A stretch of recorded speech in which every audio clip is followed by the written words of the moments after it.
Okay. You guys want to start playing some Star Trek Adventures? Yay! Hello, welcome to episode. I have no idea what recording we're on at this point, but we are. So time is meaningless. Episode time is meaningless. No, we had a title for this episode. We're on episode 7, if we count one of our episodes as a half episode. Okay, so this is our 7th episode of Star Trek Reliant. We have a somewhat smaller cast of characters tonight, with some of our players not around and available, but we do have Lieutenant Marcus Graves. Hello, hello. We do have Chief Engineer Rick Tier. Greetings. We do have the Chief Medical Officer, Dr. O'Connor. Greetings. And we do have the ship's wonderful chaplain and counselor, Chaplain Whateley. Greetings and salutations. I hope you have arranged an appointment. Got cut off there at the end. Heard him. I heard him, but at the end it got pushed to talk, I guess. So, it happens. To remind any listeners where we left off, and to remind our crew here where we had left off, the encounter with the Gorn and the Orion had gone perhaps differently than some would have expected. These were not representatives of the Klingon Defense Force. They were actually representatives of the Gorn hegemony, and they had hired these Orions to assist them in rooting out an Undine infiltrator on the planet, which was new information. Your crew, you now have come into some new information. It's not totally unknown that this war was a lot of this was starting because the Federation was refusing to back the Empire on essentially was refusing to back the Empire on the fact that they had discovered Undine infiltrators in the Gorn leadership, and it's kind of the whole political embroilment of the galaxy right now, and you're now being told that one of these Undines on the planet, and having come to a detente with the Gorn and the Orion, who had your doctors perform that kind of surgery that they always did in the original series to, make Kirk and his away. You guys look like the natives of the planet, so in this case it means you kind of look like Oompa Loompas. We took out part of their legs. Yes. You're not dressed like Oompa Loompas. You're dressed kind of like mid-industrial, sort of almost Earth-like mid-industrial clothing, but made out of different fibers because this planet is different. You have your tricorders, you have your weapons hidden, and you have cultural database that you can call up on this planet, as at first Kara and Quentin and 2 of the Orions beam down to a location on the planet, and then the Orion matron and Kendra and an Orion beam down to a location on the planet, and then the final Orion says his name is Barris, and he doesn't look particularly happy, but then again, you guys all do look like Oompa Loompas right now, and it's kind of a weird thing getting used to your height. And finally, Chaplain Whateley and Rick Tier had stepped on to the transporter pad, and seeing the transporter room of the Reliant disappear with with Captain Graves and the Gorn who was in charge disappear in that silvery light, the two of you and Barris appear kind of in a alleyway back off of a plaza and walking out into this, what is a city. It is mid-industrial times. You're guessing a lot of it seems like old stonework, almost reminiscent of I would almost say medieval stonework, but it's more recent than that. And in addition, there are these vehicles that resemble carriages. The area in the front that maybe once upon a time would have had animals, pulling them, now have these kind of cages in the front, and there's some sort of a combustion device which seems to be moving the vehicles. And in addition, there are pictures of this middle-aged, not unattractive, but not beautiful woman who, she looks like any of the natives of the planet. Mostly it's close-ups on her face, but you can also tell both from having a quick look at your cultural database before you beamed in and just quick sense of what the people around here are seeming like. There seems to be a very high regard for this woman, and some of the people that are here, it even rises to feeling like worship. That is where we begin with Whateley and Chief Engineer Rick Tier walking into a plaza in a city on a planet. It's also very obvious, based on the information that you have before you beamed down, that the governmental building is one that is on the other side of the plaza. It's kind of very obvious in that it has it has a tall central structure and then two connected shorter structures. And that is where the two of you find yourselves. What would you like to do? Well, we need to come up with an excuse as to why we might be in close proximity. So I'm pretty sure you... Oh, go ahead. No, you go. I'm pretty sure you can guess what the first thing Whateley is going to be doing. He's going to kind of start listening to basically the area, just reading general surface thoughts and kind of pinpointing the lay of the land, so to speak. Okay. You may roll. My goodness, I don't even have the drive open yet. I was just so eager to get right into telling the story. Where are we? Where is the drive? There's the drive. Let me open up Whateley's sheet.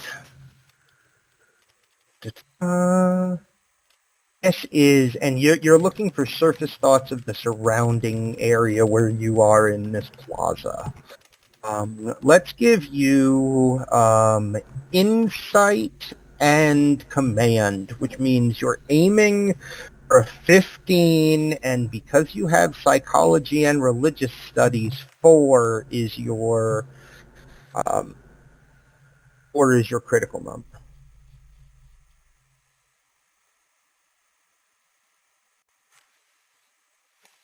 With 2 successes. Wow. It's no complication. Holy cow, that's awesome. You get you build 1 momentum for your group as a whole. And Correct me if I'm wrong, but haven't we gotten momentum every time Whateley has gone to do his telepathy? Am I misremembering that? no, I think you very often do build. It's your telepathy is one of the skills in the group, like Quentin's science, that very often builds momentum. So, for your idea of the surface thoughts of the area, most of these people are citizens. Most of these people are going about what would pass for their daily lives. You get the impression of, people going to work, and you know that there's a cannery in this city somewhere. And you also get the impression that on the other side of the plaza, there are people whose going about their day involves quite plainly they're guarding the government building. There's no doubt that the building has, not like tons of guards or anything, but there are people whose job it is to, keep an eye on the government building. Um, is with spending the momentum that you just earned on gain information, you could gain more information. I think that'd be a good idea. You guys agree? Yeah, Wait, I shouldn't say that. I shouldn't say that, damn it. All right, so you're back down to 0 momentum, but the additional information that you gain is that there is a person who is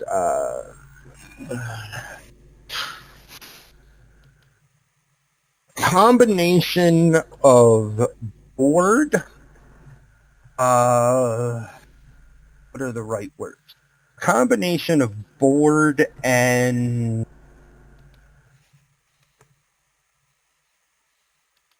there's someone inside. It's really one person that is a combination of bored and planning.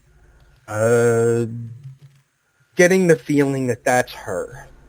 In fact, with spending a momentum on it, you know that she is inside that building. The woman on all the pictures. And that she is bored and planning something.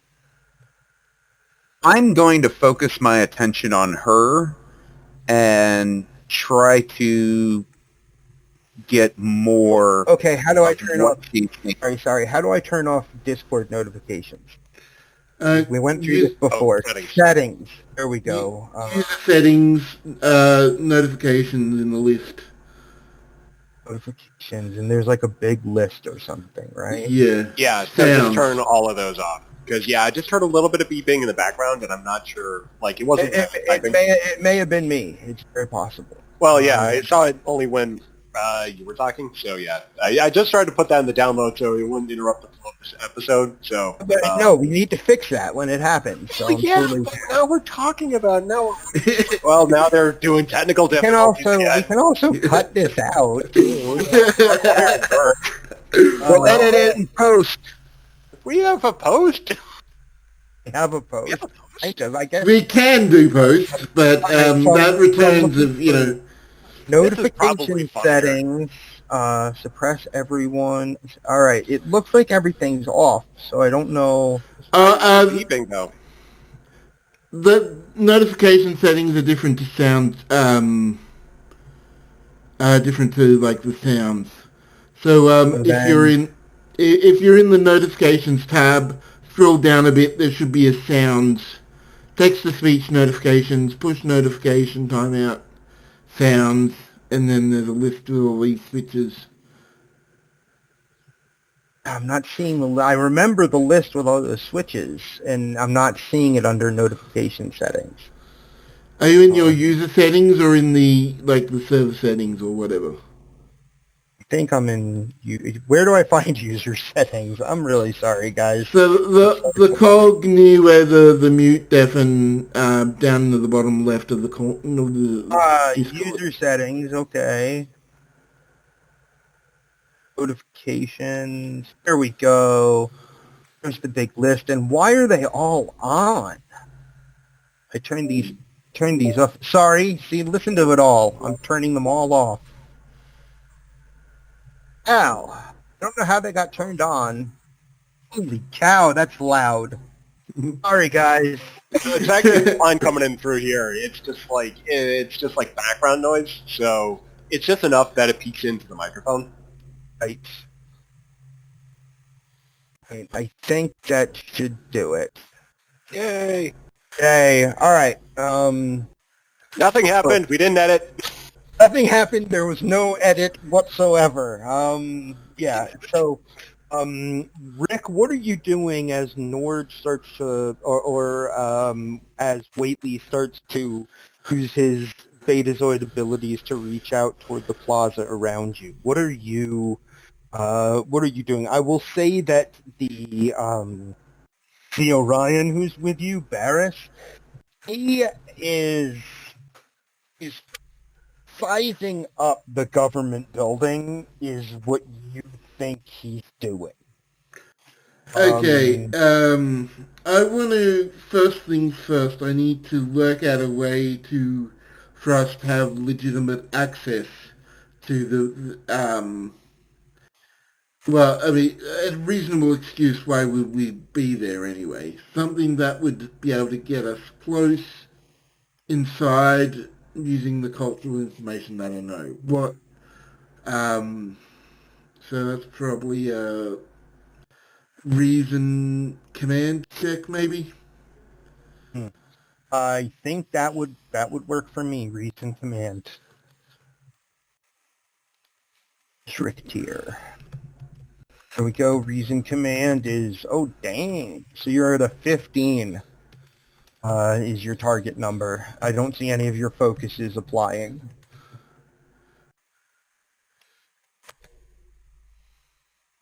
Okay, 2 successes. Man!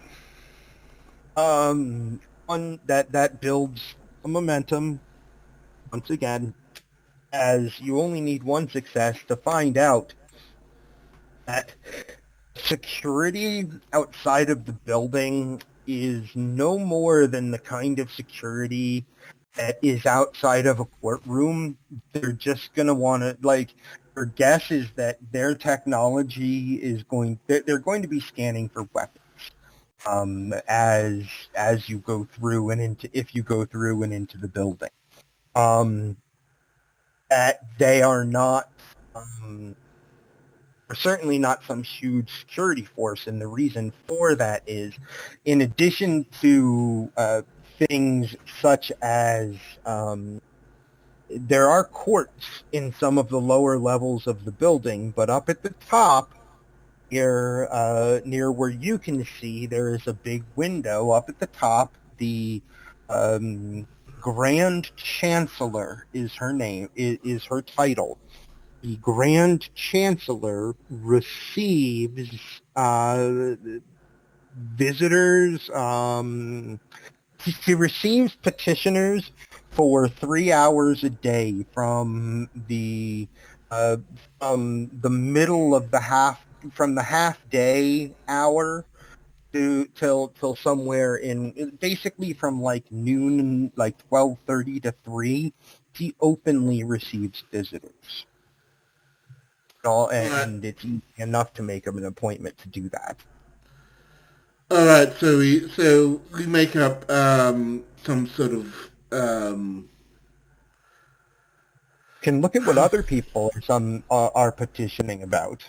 yeah. Let's do that. Let's check the kind of things that would be normal. That is going to require another reason command. That's going to tell me how many different ways you can see that people petition her. So. Okay, rolling again. No success! Ouch! No success! What's my That means you find out the 2 most obvious things people petition the Grand Chancellor for here. First is that the what are known as propaganda networks, and a quick search over it all tells you these are news channels.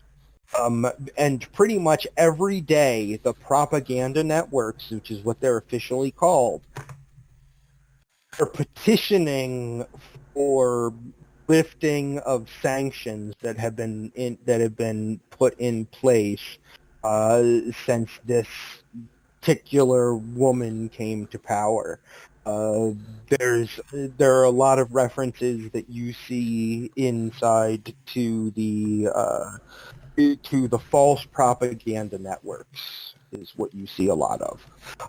That's one of the most obvious, is that these news networks are petitioning for lifting of sanctions, but you also see a number of working class people, probably, I'm going to say numbering in the dozens, who have petitions. Their petitions uh, are listed as provisionary, which a quick search means you find that there are dozens of people expecting to talk to her in these 3 hours, hoping to get more food. Those are the two most obvious things. I'm just trying to think. I don't really like either of those. That's the thing. Just trying to see if I can use my values to re-roll, but I can't see how. Um,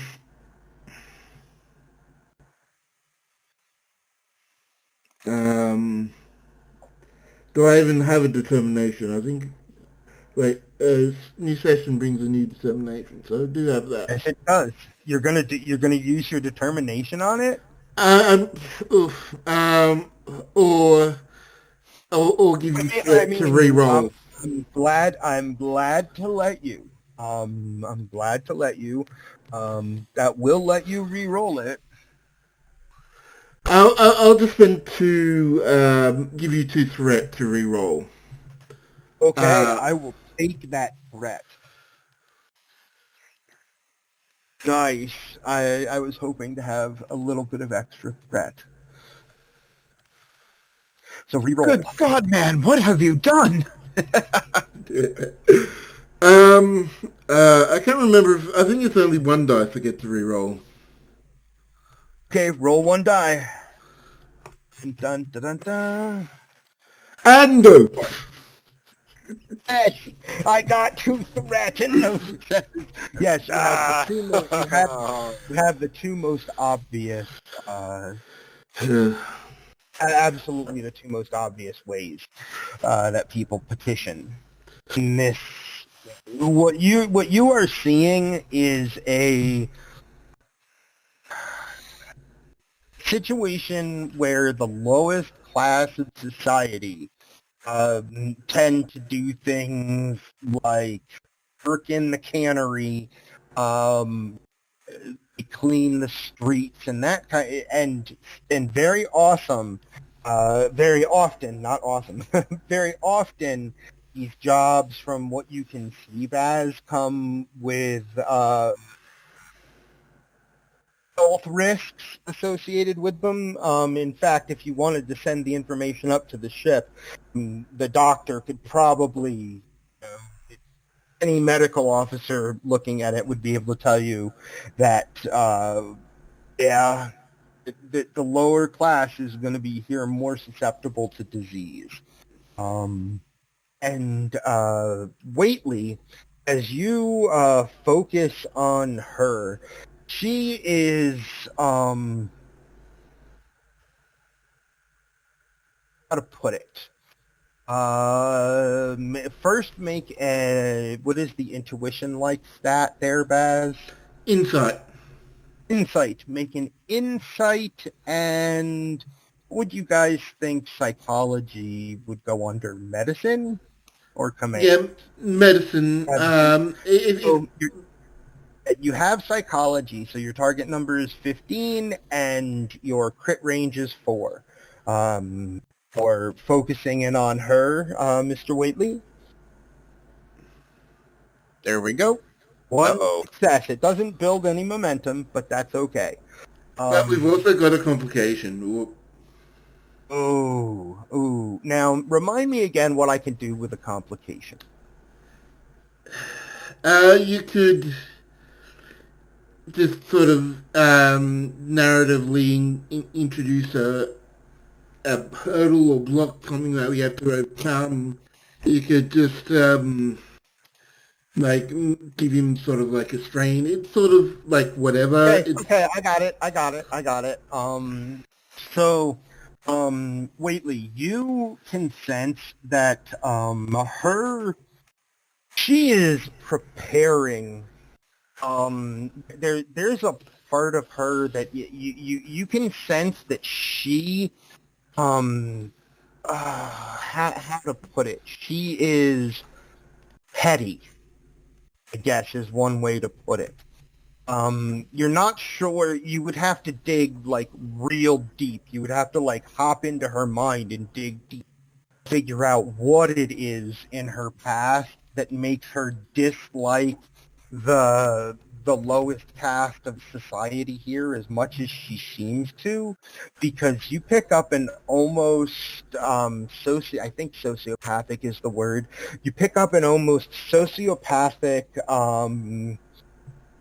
anticipation of the fact that she's going to get to turn a lot of people down for the things that they need to survive. That is very much in her planning for her afternoon. She's very much focused on that, like, temporary, gratification, I guess is a word I'm gonna make up right now. Yeah, she's not a long-term thinker. She's a plan. She's got this plan to make herself feel better right now. That's as far forward as she really thinks. So she's very impulsive, is what I'm getting. A bit impulsive and cruel certainly is in there with what you sense. Impulsive and Larissa on the bridge says, "Captain, we're getting a hail from the planet. We've got." She says, "Captain, we're getting a hail from Kara." On screen. You see Lieutenant Lieutenant Kendra on screen briefly, and she says, we need she basically says we need an immediate transport from here to Med Bay. There's nothing they have on this planet that is, and you see the Orion break in, and she's holding her communicator that's on her wrist, and she says, even with my medical training, Captain, there's nothing I can do for this man here on the planet. And Kendra says, yes, and can see that there is a guy who has like half of his neck, like the right side of his neck, been shot with some kind of high velocity weapon, and he is, it doesn't, to you, certainly doesn't look alive. And Kendra is like, that's who we came here to find. Oh. Okay, so just going to break off for a second. So the guy who's been shot is the effectively the sort of the hippie leader that they have been sent. The leader who is like, I want peace through superior firepower. So there's the immediate question of the prime directive, because we don't know who, if we save him, we don't know under what circumstances that man has been fired. So there's an open question of what does this represent? It's an internal matter. So I'm going to ask... Kendra says it is an internal matter, and the Orion says, it's totally up to you. Starfleet, you're just informing you, without your med bay or ours, he is going to die. Meanwhile, I'm just going to keep switching back and forth here really quickly because I know what the complication is. That as you fade back out of her mind, Whateley, getting like the sense of her cruelty and all of that, she doesn't know you were there. Something else that seems very alien to notices you and notices that you were in her mind. Okay, Rick here and the Gorn notice that Whateley immediately just goes, "Oh shit." Whateley goes, "Oh shit." Dr. O'Connor, your physician's assistant, it's a new physician's assistant. This is an Andorian who doesn't have a name yet, but has done good work so far. Real quick, She's just like there is a Dr. name. O'Connor. There is. We have a name? Did I not write it down? Zarij. Zarij. So Zarij, there we go, is the name of the physician's assistant who is an Andorian. She does good work and assisted on making the crew look like Oompa Loompas. But she says she gets your attention in the med bay, Dr. O'Connor, and she says, "Doctor, we may have an incoming medical emergency. We may not. There might be nothing we can do." Kind of emergency.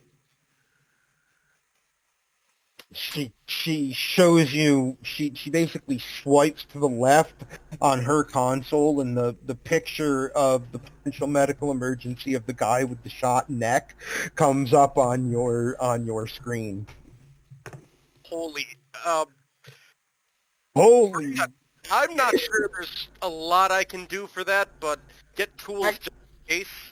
She turns around and starts prepping the surgery bed.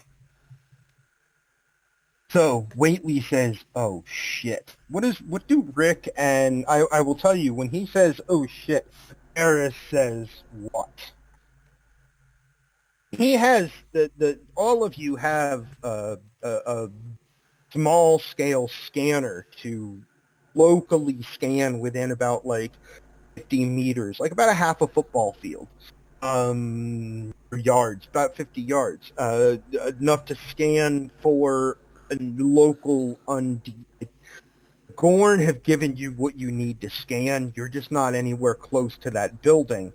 So it looks like he has his out and is scanning. When you say, "Oh shit," he turns to you and says, "What?" Whateley basically is now like retreating completely into his mind and going to try to cut himself off from any other telepaths. And he basically just tries to act very nonchalant and non-suspicious, just kind of glances at the Gorn and says, "I believe the one we are here for is in that building." Orion, actually, because the Gorn couldn't be made to look like the Oompa Okay. All right. For some reason I was thinking that we were with a Gorn. It is an Orion who appears to be a tactical officer of some kind. He's definitely security. He's definitely one of the matron's security force. And so, Tier, what do you want to do?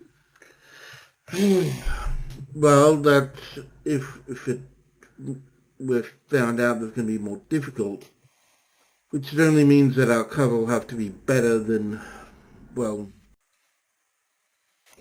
we've got some ideas about some changing of the restrictions on the propaganda news, but also some provisional requests for extra food, which I haven't been able to find anything a bit more convincing. I don't know if they will be enough to get us in. And I must, there is one other complication. It knows about me. It detected me. And Eris says, well, that is complicated. And suddenly, for Marcus Graves, the decision of whether or not the whether or not the right call would be to beam this guy up and try to save him. There's the whole like General Order 1 going on here. The Prime Directive is still the Prime Directive.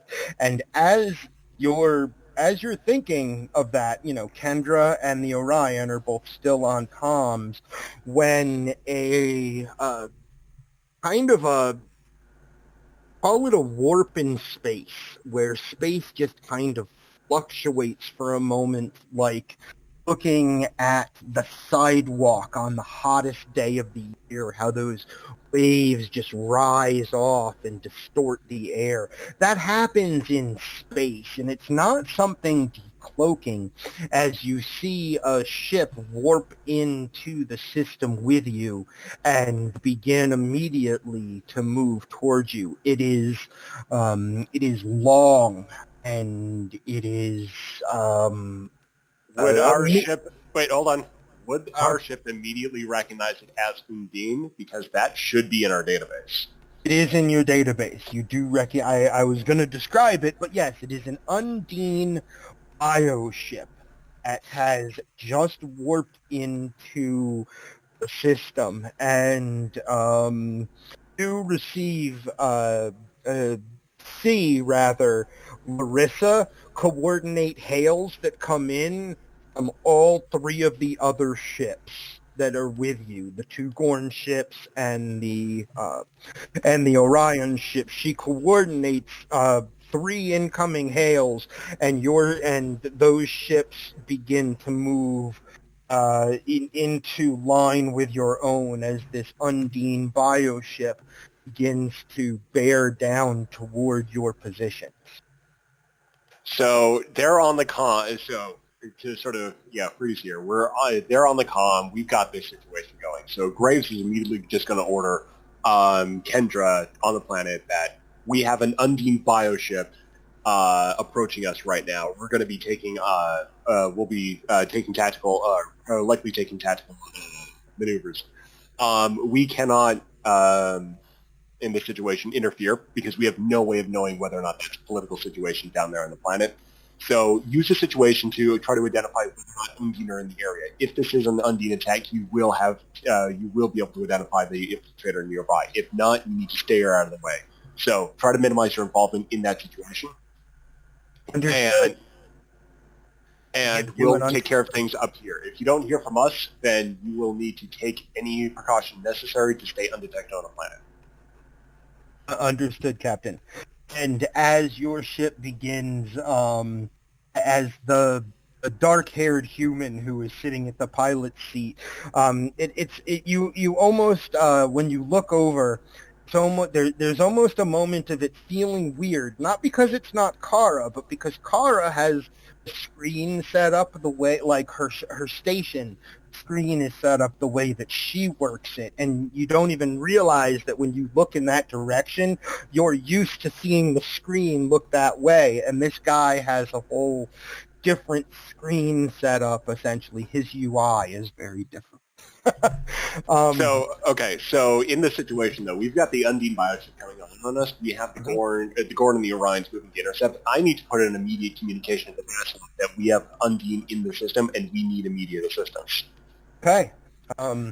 Larissa fires that communication off.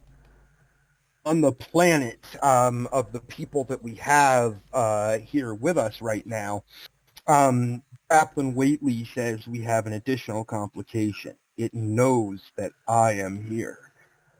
And there's a commotion across the plaza.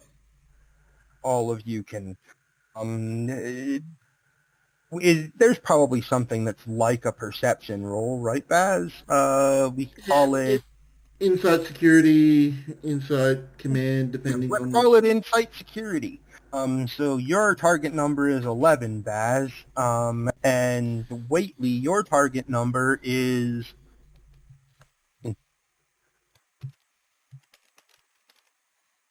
That's just a general perception, and let me roll for the target number.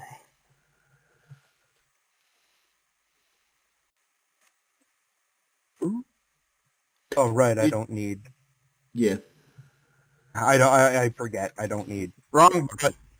Yep, wrong bot. Yeah, Boris does not notice. Rick Tier has one success, and the old Nord has not rolled yet. What's the What's my target? target? Yeah, I haven't gotten that target number yet. Sorry. Your target number is 13. Have a slightly better chance than the other two people. I think he noticed. Woohoo! Yeah. You don't notice it in your mind because you're closing yourself off, trying to make sure that whatever telepath detected you isn't like. Exactly. But that also is leading you to like be very viscerally aware of your surroundings, and there is a commotion over near the government building as from one of those side buildings you see a group of five of these. Five of this alien type who they have some sort of it's like a rifle if a rifle were nothing more than like one long tube with basically just one long tube with like just a shoulder. What do they call those? Like like to help with recoil. Stock? Stock. Yeah, there That's you what I was go. about to Yeah. say. Yeah.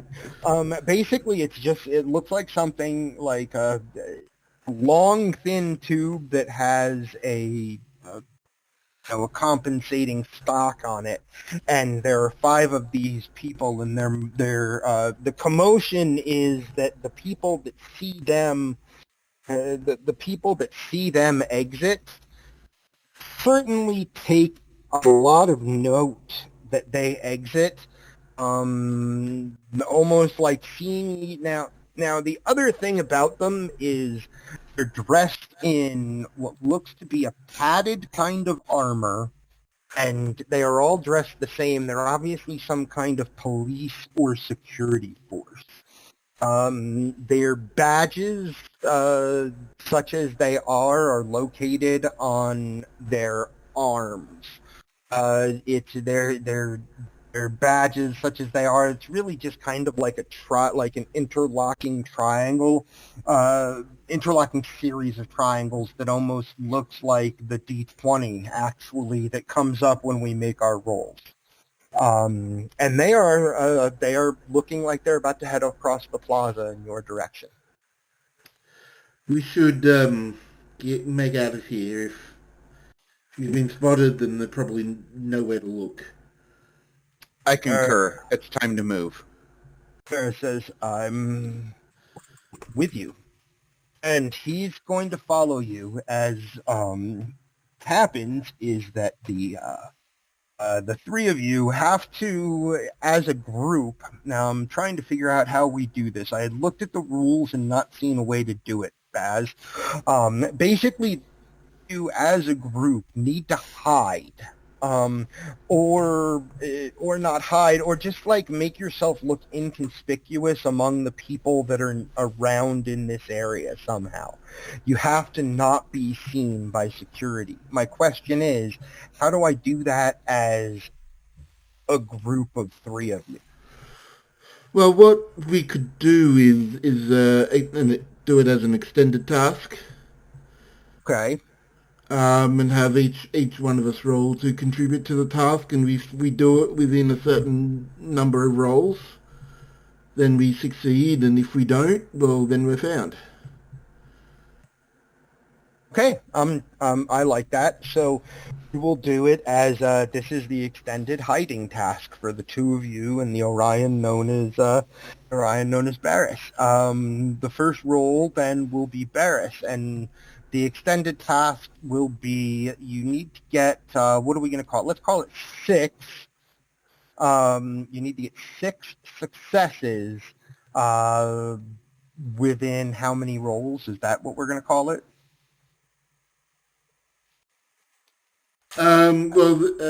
Breakthroughs, if we're going to do extended task, or we can just count up successes if that's what you want to do as well.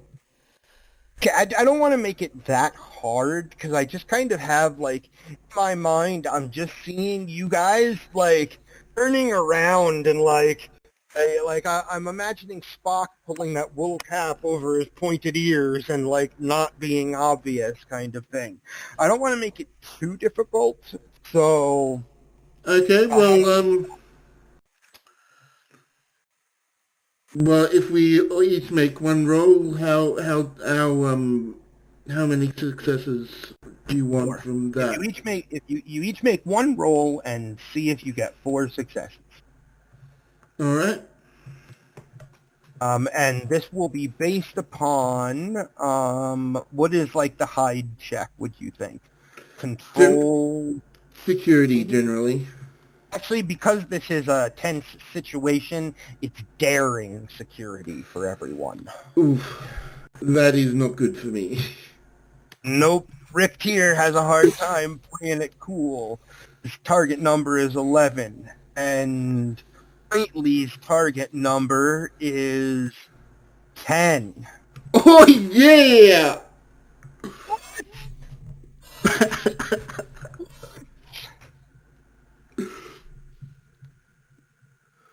And even the Orion gets a success too. Oh, and I only rolled 1 there. I should have rolled another. I love that Rick here basically said, I'm a tree. And Bill, you got 3? How the hell? 1? You build 3. Build 3 momentum. You guys are at 5, 1 away from maximum. As the security force comes by, what you do is essentially do the duck into an alley, or like duck off to the side of the street and just stand like you belong there. All of you just kind of look like everyone else on the street, not that different. And the security goons, I'll call them goons because I love that word, they come into the area that you were and they wander around.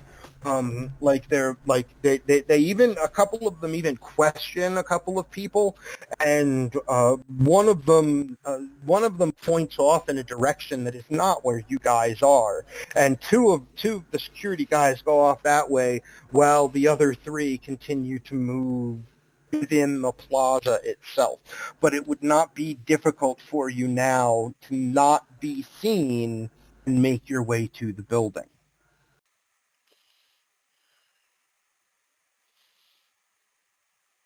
And just sort of lock eyes and breathe a silent sigh of relief, and then sort of, well, shall we? When you lock eyes with him, Barris nods his head, and he realizes all of a sudden the muscle on this team.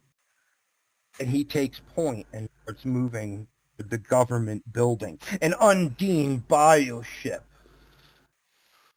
comes right into, it is barreling toward weapons range, and as it is time for me to know, how do I roll, which ship fires first, what happens when ships fire on each other, it's going to be wonderful with explosions in the sky.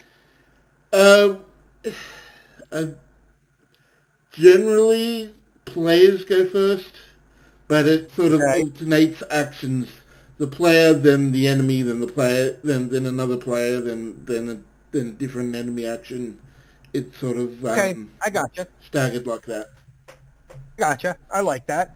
So I'm going to give Marcus and Eli. You are the two that are with us that are on the ship currently. And also, I've got Game Time Chat open. In fact, Oakley, our wonderful exocomp, is also on board the ship currently. And so any of you, and Lieutenant Tardigrade, yes, so many people on. So many people on the ship as you all get the first action as this, and Larissa says, Larissa, what's a good name for two Gorn ships and an Orion? I like the Iron Vault. I like it too. There we go. Syndicate ship Iron Vault. That normally is captained by Matron Dara. There is the Gorn Hegemony ship.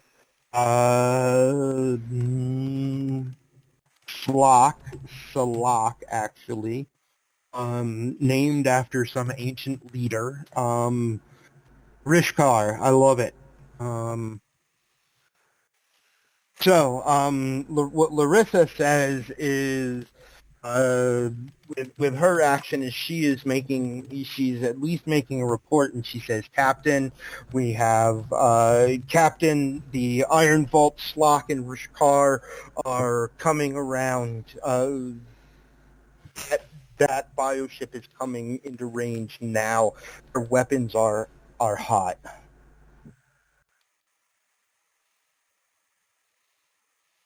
I just had to make a joke in chat real quick. So the weapons are hot. After what he did last. That's terrible. After what he did a couple weeks ago. Yeah, that's hilarious. I love it. I don't know if we should tell the audience that one. No, we should not. No, we should not. Oh, this is just cruel. And so, yeah, just put two and two together.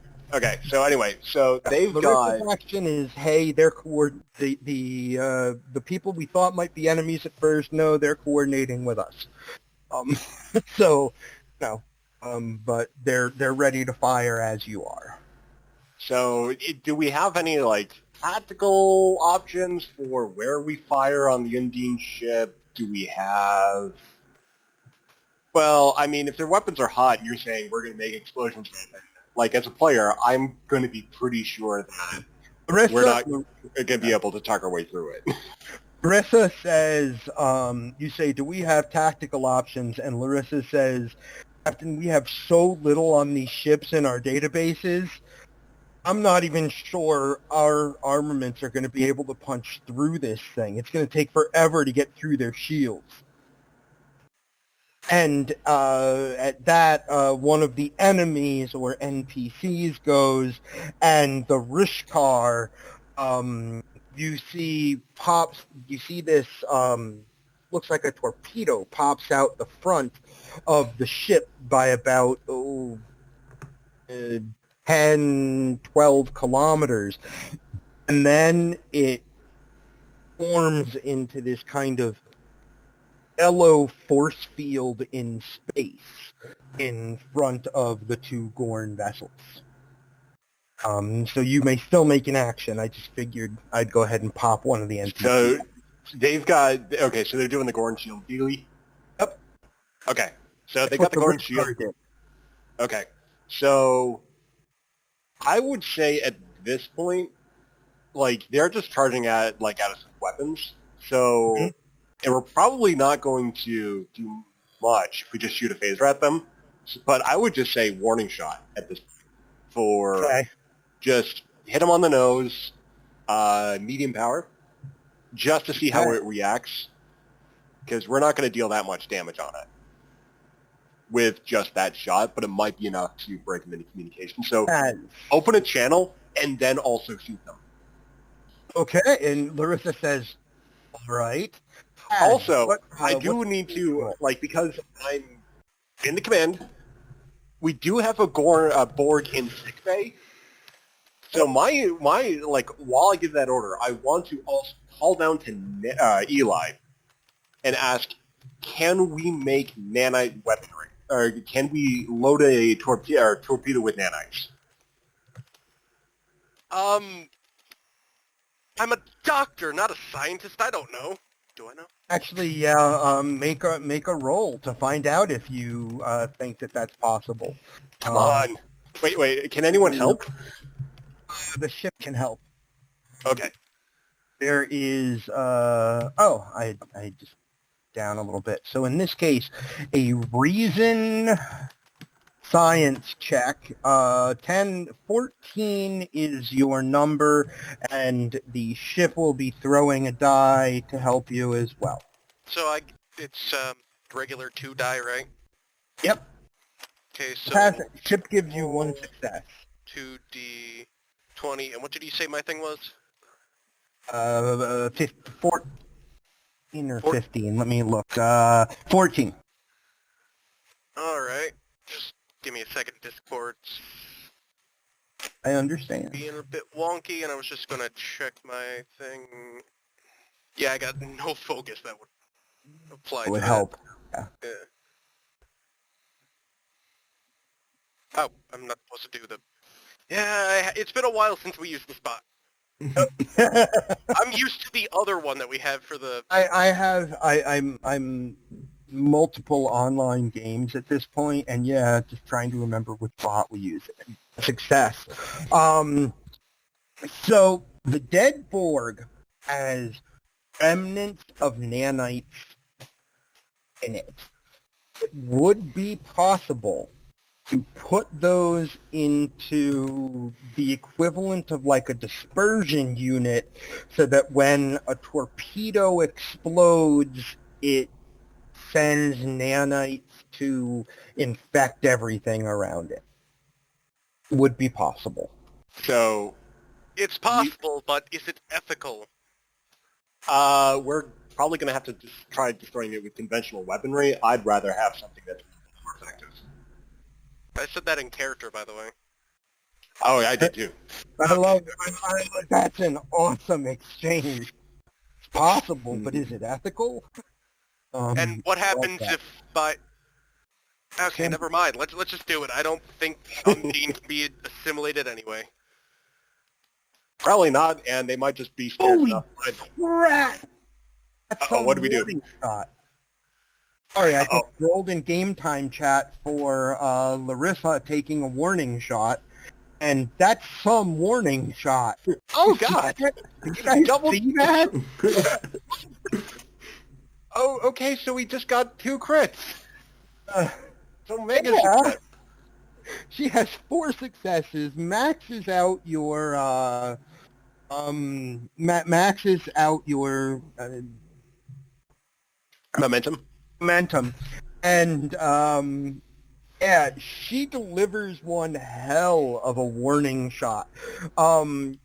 You're thinking to yourself, wasn't she torpedo specialized?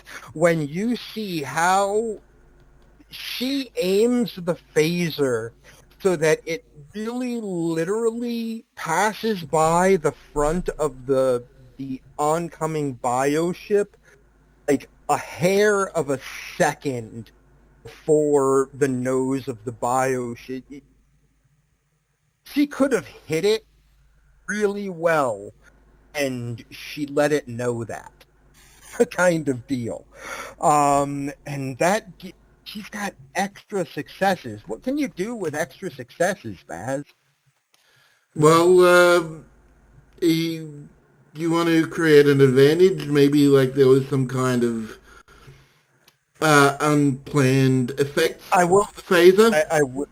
I will create an advantage. The advantage, however, does not apply to core ship for this moment. It applies with her shot. She causes the bioship to change course in such a way that it places it in a better arc, essentially, for the weapons of the Iron Vault and the Slock.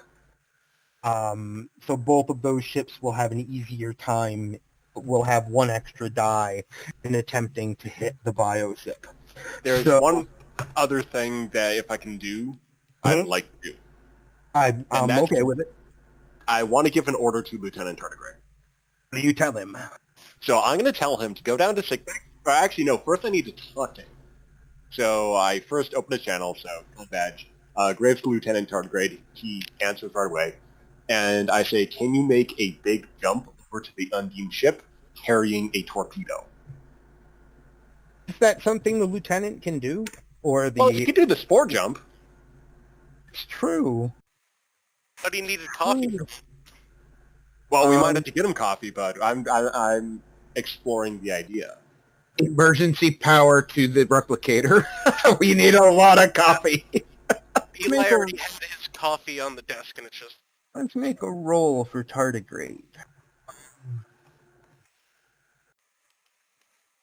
I'm gonna go ahead. Roll it. His target is 15, and he has a focus that applies, so he crits on a 5 or less.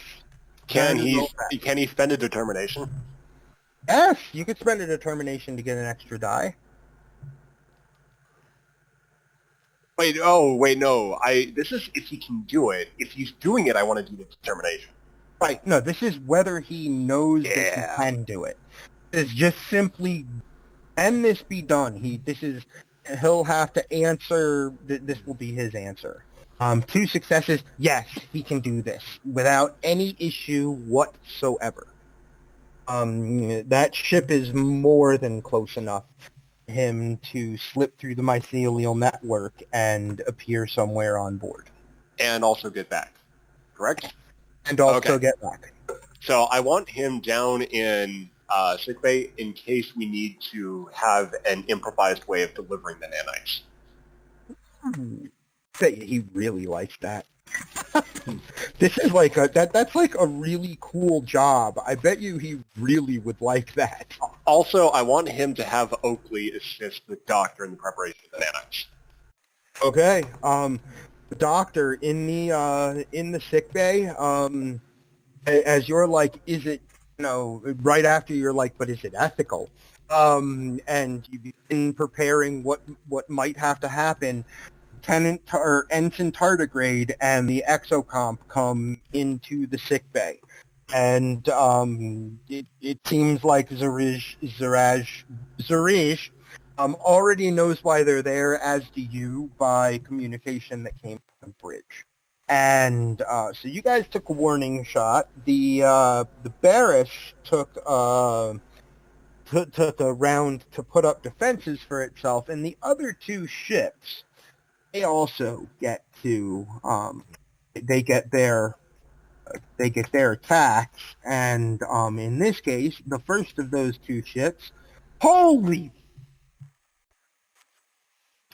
yay! Wow, that is a hit in a bit. Wow, that is a hit and then some, isn't it? I of course don't know how combat works yet, but I know that's a hit. Yeah. And the second of these ships.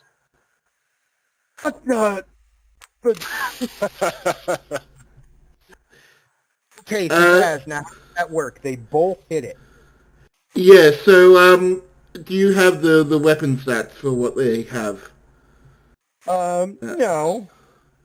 I could probably find it in the rule book. Okay. So how big do you reckon they are compared to the Reliant? Are they bigger?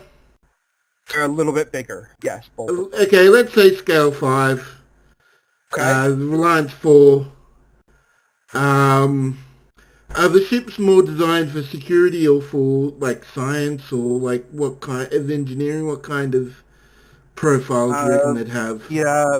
The Gorn ship has more of a science profile, and the Orion ship has more of a, call it like a tanky profile, I guess would be one way to put it, if that makes sense. Like, it's made for taking damage. Okay, let's say 2 and 3. Okay. So let's say the Gorn's, okay, so the Gorn's going to do 7 D6s, and the Orion's going to do Sorry, the Ryan's going to do 8. Okay. And what do we see from this? Okay, so there's 5 damage and 5 damage. How big is the Yeah, I don't think that's going to do anything via the ships. The ship has like a resistance armor, and that Yeah. pretty much negates all of it. The idea behind it is it's going to take all of you hitting it. Like you have a little fleet there to defeat this thing. So, and another ship incoming. So you can use momentum to re-roll 3s and 4s. There's a fair number of those in both. Okay. That's up to you guys. Yeah, let's go ahead and do that. Okay. Because we got a crap ton of momentum. Momentum lets you re-roll how many? One? It's up to how, for challenge dice, it's up to however many you want to. So re-roll 3 for the first one and re-roll 4 for the second one. Okay. And re-roll 4 for the second one. There we go. Okay, so the question is what the scale of the Undine is. The scale of the Undine ship is the biggest on the board. My thinking was it should be reminiscent of what you used to have to fight in STO in like a tier 1 ship. Remember how like at the end of that episode the Undine bio ship shows up and best you can do is hold it off, and that was the plan for it. You know what I mean? That's kind of the idea behind this ship, is that it should be big and nasty and very, very difficult. Okay, let's say it's scale 7, which is about 2 above the Gordon Ryan. So that's a total of 8 and 9 damage. So minus 7 from both of those is 3 total damage to the Undine shields. Okay, and would there be any kind of special effect with that? Or it depends on the type of weapon. What kind of, like, are they disruptors, phasers? They would have to be disruptors. Yeah, they would both be firing disruptors. Okay, if I remember them, the disruptors grant an extra damage on effects then. So it's another 3 damage for the effects. Okay, so 12. And about how much damage can a ship normally take? So it's like scale plus a structure plus security. So in these, I'm going to say it's going to be pretty high. Let's say, Okay. say like 16, 17. Okay, so the Larissa's shot does, when you say, a warning shot, she does fire, and it does cause the Undine ship that is racing toward all of you to... One quick correction, though. Huh? I said shoot it on the nose. Oh, I thought you said... Well, I thought it was a warning shot. It's like you shoot it on the nose, because I didn't think the phaser would actually do anything. Okay, her warning shot basically goes right in front of the nose, causing it to go off course, putting it right in the range to disrupt, her shot causes it to turn right into both of those disruptor shots. And you can actually see pieces of that ship fly off where the disruptors hit it.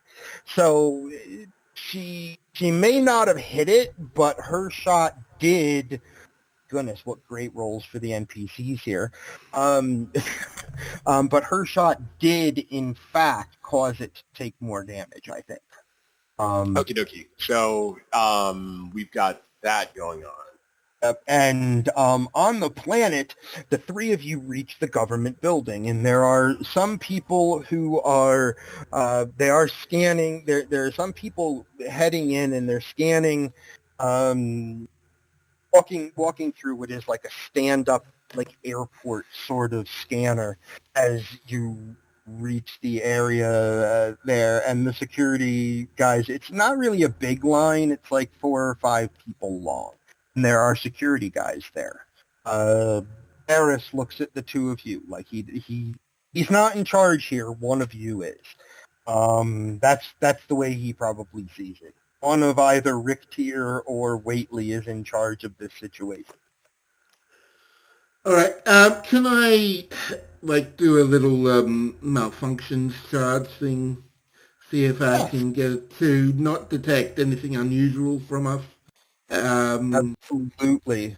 That would be what would we call that? That's an interesting one. Definitely an engineering check, and I'm gonna say it's daring engineering, because if you fuck it up, bad. So it's daring. So your number is 12, and you crit on the normal crit range. Bear in mind you have a full rack of momentum. Yeah, I'm going to take a momentum. I don't think I want to use my determination just yet. Or maybe Okay. I took... Actually, I'm going to take two momentum, so I'm going to spend 3 momentum. 2 dice. Okay, so you guys are down to 4 momentum now.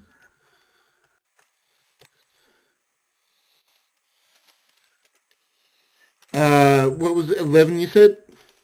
7 and 5, I think. Yeah, 12. Oh, Yep.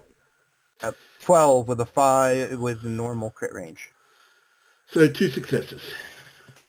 Gee, this is definitely you guys are getting the successes that make things easier this time. So waiting, making yourselves not obvious and waiting with these other people for a turn to go through. As you pass through, Barris is looking at you, Rick, like, are you sure? And as you pass through, you just like press this button on some little thing that you like jury rigged with your, you basically used your tricorder to be able to send a signal through. They're very simplistic, not, high there's not like a high security. There You're able to send a signal that none of you are carrying anything, no weapons, nothing like that. Despite the fact that all 3 of you have weapons and advanced tricorders, and um, and you enter and you find yourselves. It doesn't take but a few minutes, because it looks like there is this gigantic line. And very quickly, a person wearing a similar color, or similar design. Imagine if a robe was padded armor, like on the top of it. It's a dark gray and a similar design to what you saw the security force that came out into the plaza wearing and looked like. But this is only one person, and he's not carrying a weapon. His hair is very short, kind of that military style, like buzzed right down to like super short. But the dark color of his hair does show you where the hair actually is. And he has what looks like 5 o'clock, kind of like a 5 o'clock shadow look on his face, and he otherwise kind of has a serious expression. He walks up to the 3 of you almost directly once you like settle into the line and realize we might be here for a while to talk to her. He walks up and he says, "And Chancellor is waiting to speak with you 3 specifically, and I don't know why. So if you'd please come with me." Harris looks at the 2 of you, Wheatley and Ricktier. Whateley just kind of glances at Richter and follows his lead. Both of you see Barris discreetly. Let me make a roll to see how discreetly. Actually not bad at this. One success is all he needed. He discreetly does does the scan, and gives you guys like a head shake and an eye look like this guy's not the Undine, kind of deal. And you start to follow, and up in space, the Undine bioship fires a devastating plasma torpedo at your group.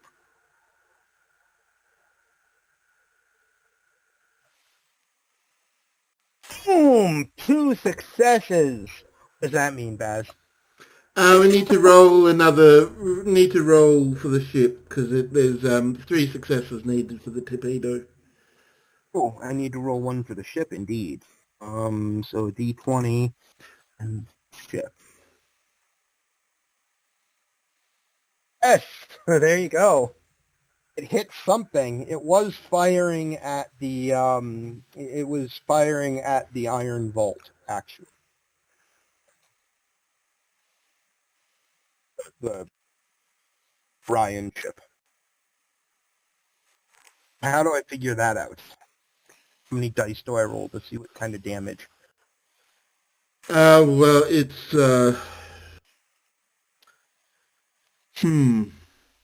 We said it's size category 7, and the Orion ship would be 5. So it's so this is a torpedo, so it's all pretty much based on what kind of torpedo. Whether it's a 3 or 4 base, like a 2, 3 or 4 base torpedo. Call it 4 base because it's like an Undine plasma torpedo. Oh, if it's okay. And security, let's say that's 4 or 5. 4. 4. Okay, so 8 damage. Plus, as it's a plasma, there is the ongoing damage over time thing as well. Was that 8d6 damage or? So 8d6 damage, and then a straight 8 damage minus whatever resistances every round. That looks like a really good amount of damage. Am I wrong? 9 damage. It's sort of the last number here is what it is. Yeah, that's a big hit. It's not a breach, but it is for actual. It's pulse resistant for damage to the shields. Okay. So what happens is as the 5 ships now maneuver in space, this plasma torpedo that has kind of a yellow spinning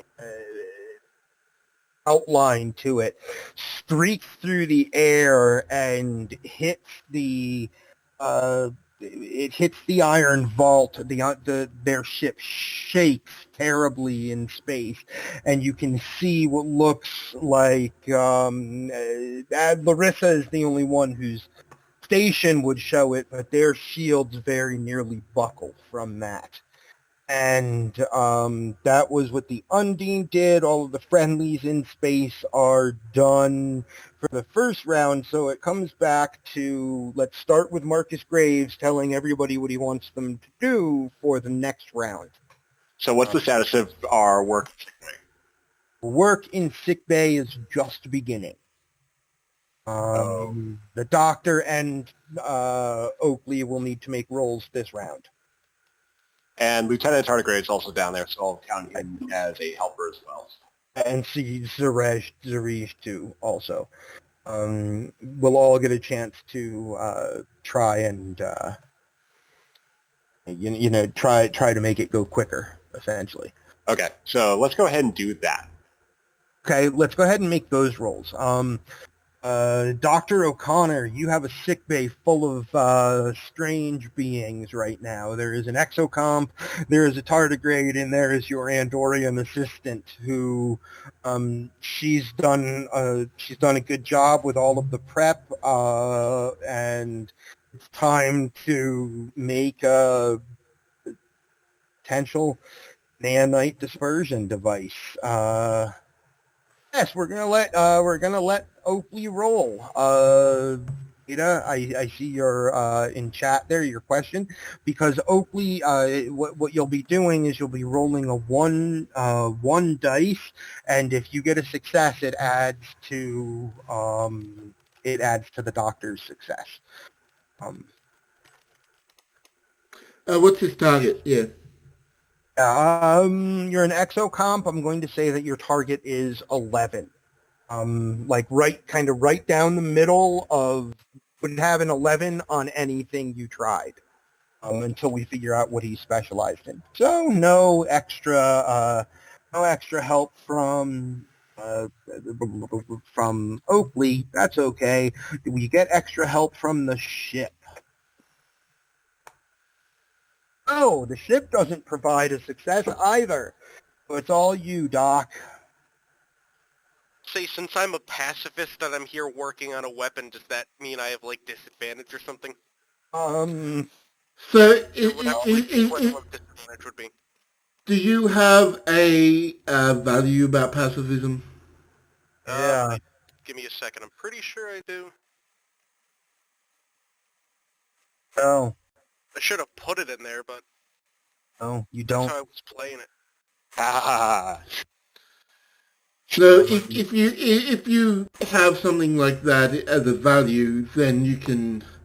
Well, I think it's Alright. called challenging the value, or not quite challenging the value, but if you can take a complication, but then you get a free determination spend. If you all remember, I started the game with 4 of these and earned 2 of them because Baz needed to make a roll. So, Baz, what can I do with those wonderful points of threat? You can increase the difficulty of the roll. You can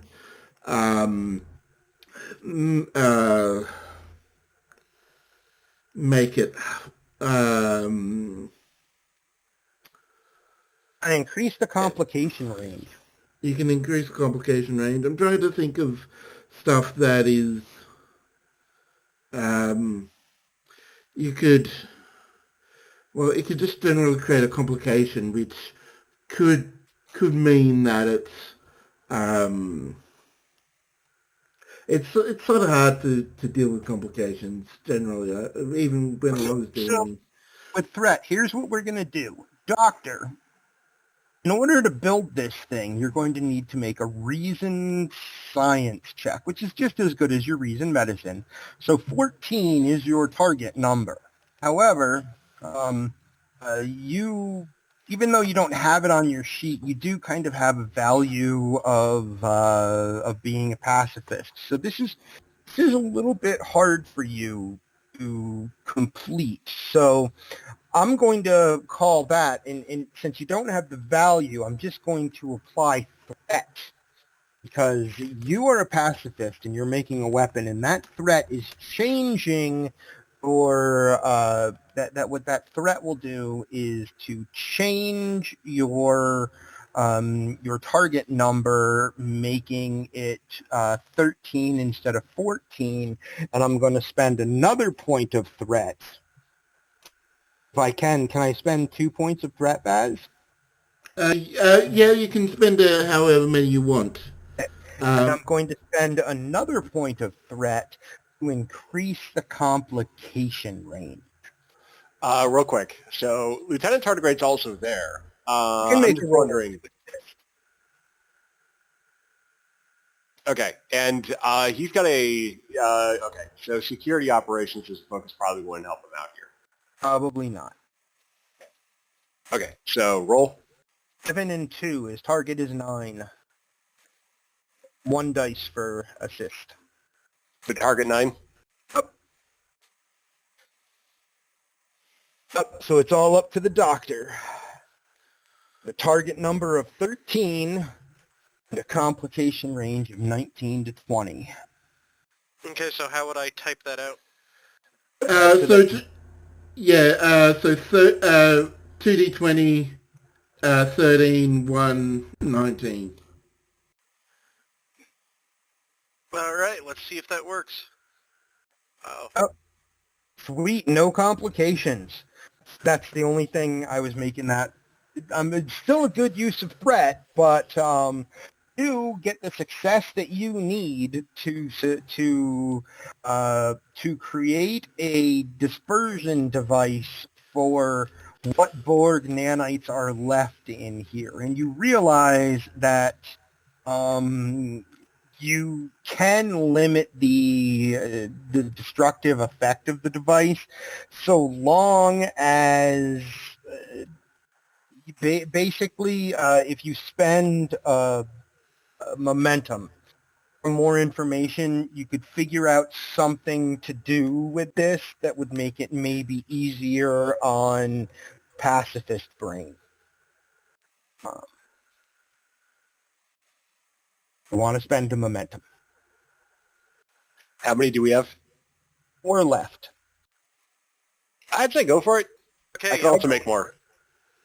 We can always make more. We can All always right. make more.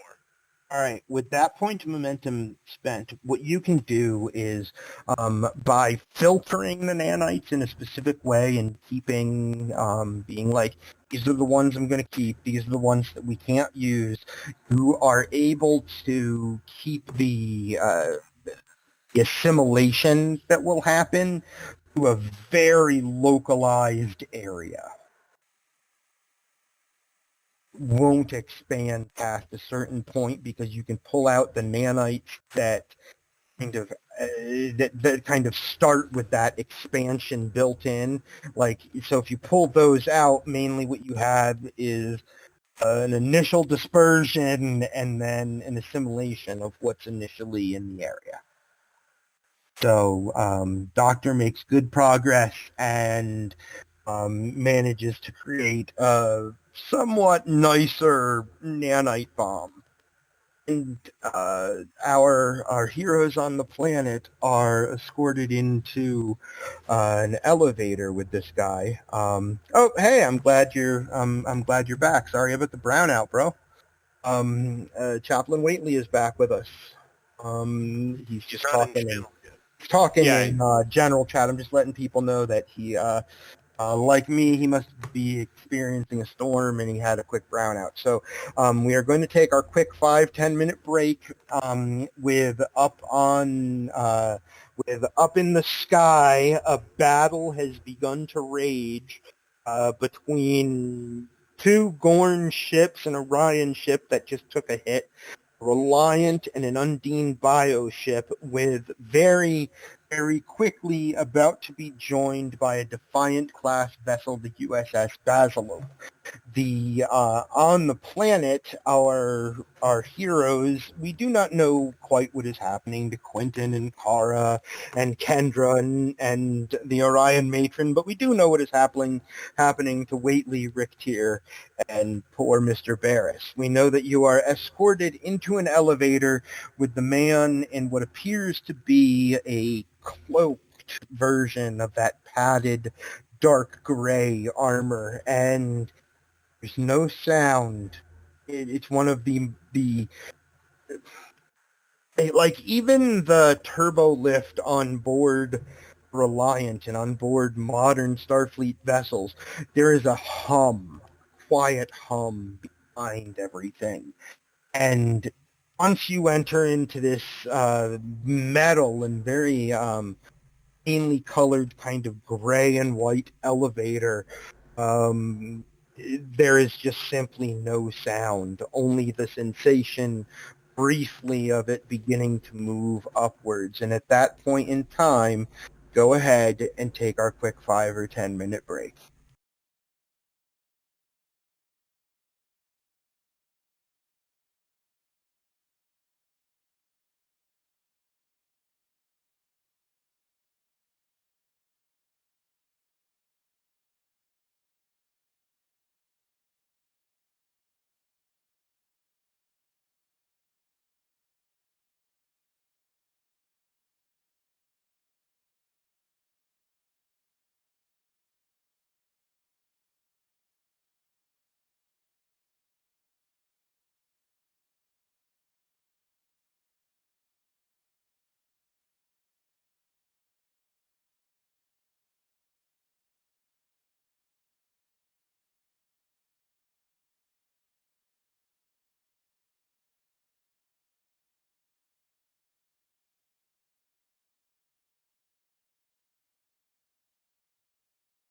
Anywho, where we are picking up is on the planet.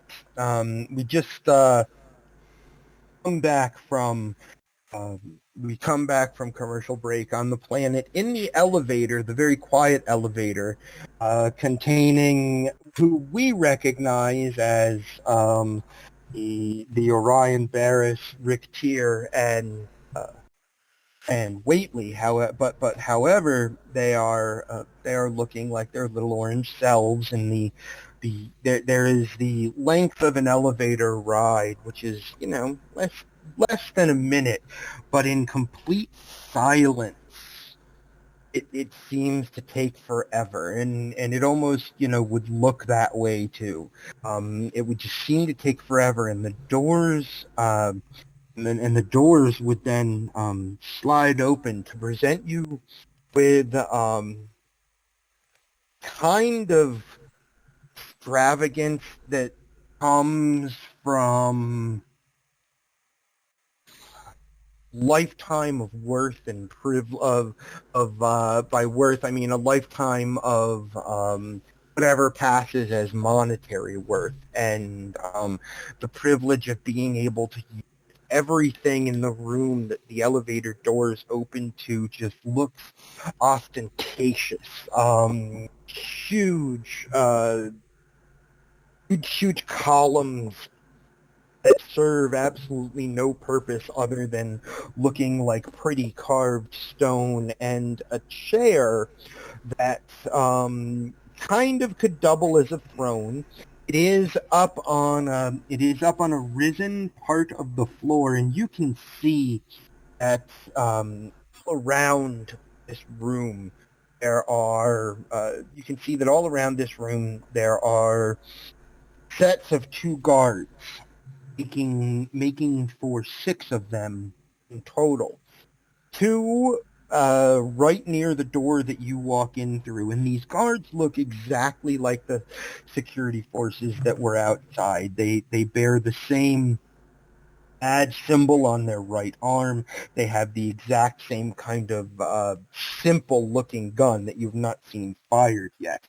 And the other groups of 2 each stand in front of doors that lead out of this room, and chair that could pass as a throne really is just kind of this huge, comfortable looking, soft chair, and next to it there is a stand with books, and there is a table in here that has a bunch of it almost looks like a risk game. And you can see the layout of the continents matching what your scans of the planet from above had shown you. And the woman in the chair is exactly the woman that was in all of the photos.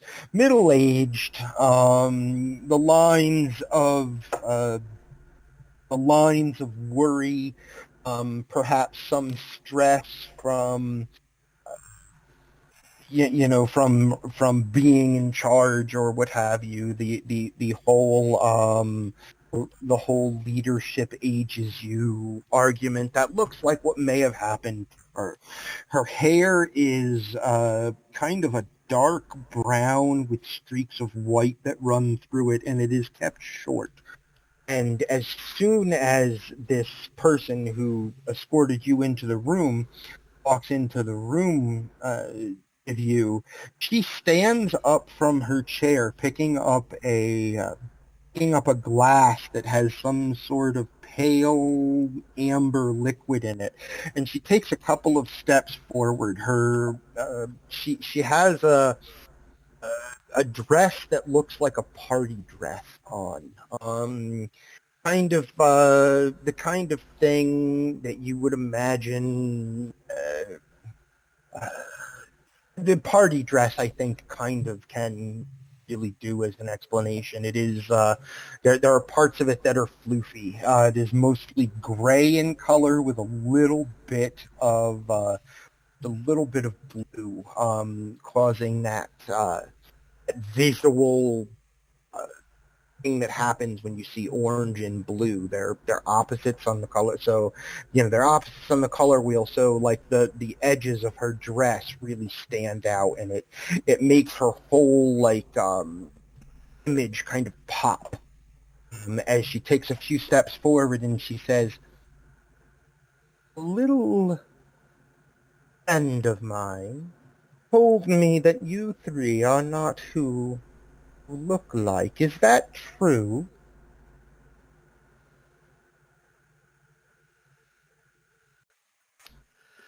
What's the correct form of address? She is Grand Chancellor. Grand Chancellor.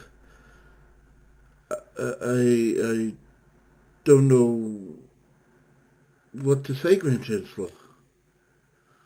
Is it possible that someone has found a way to make themselves blend in with my people, get close to me for some reason?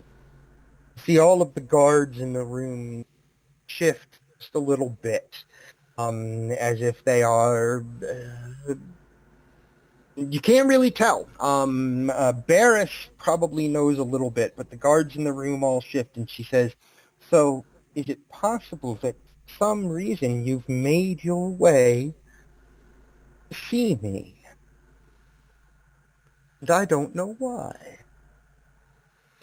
Can I assure you, the gentleman in this room, the weapon, would ensure your quick death should you do anything aggressive toward me. Understand that you're lucky that you're not dead. Now, why are you here and who are you?" um, Grumpy Nord. I sort of like look to the chaplain. What would you like to do, Chaplain? He assesses the situation for a moment, glances around, looks at the Chancellor. He takes a very long, pregnant pause to just kind of breathe and center himself. And then he opens his mind up. He's not projecting anything, but he's listening to everyone in the room. And he looks at her and he says, "We need to discuss some things at your leisure." Okay. As you open your mind up to get a sense of all of the people in the room, there is someone in the room that as yet has remained unseen. And he steps from behind one of those large pillars that seem to serve no purpose other than to look imposing in the room. And he looks over at the Chancellor and he looks back at you and he says, "Chancellor, I would not trust anything these men say. And I'm going to, you guys can all just, look in game time chat and see what happens there. We'll see. Oh my gosh. Oh, that's so terrible. That's so terrible. Nord, you should roll for Whateley goodness, what am I going to call this check? Dun, dun, dun, dun, dun. I forget that Whateley is way down at the bottom of the page of the drive. You should roll a presence security, making your target number 12, and none of your focuses apply. Remember that you guys have 3 momentum left.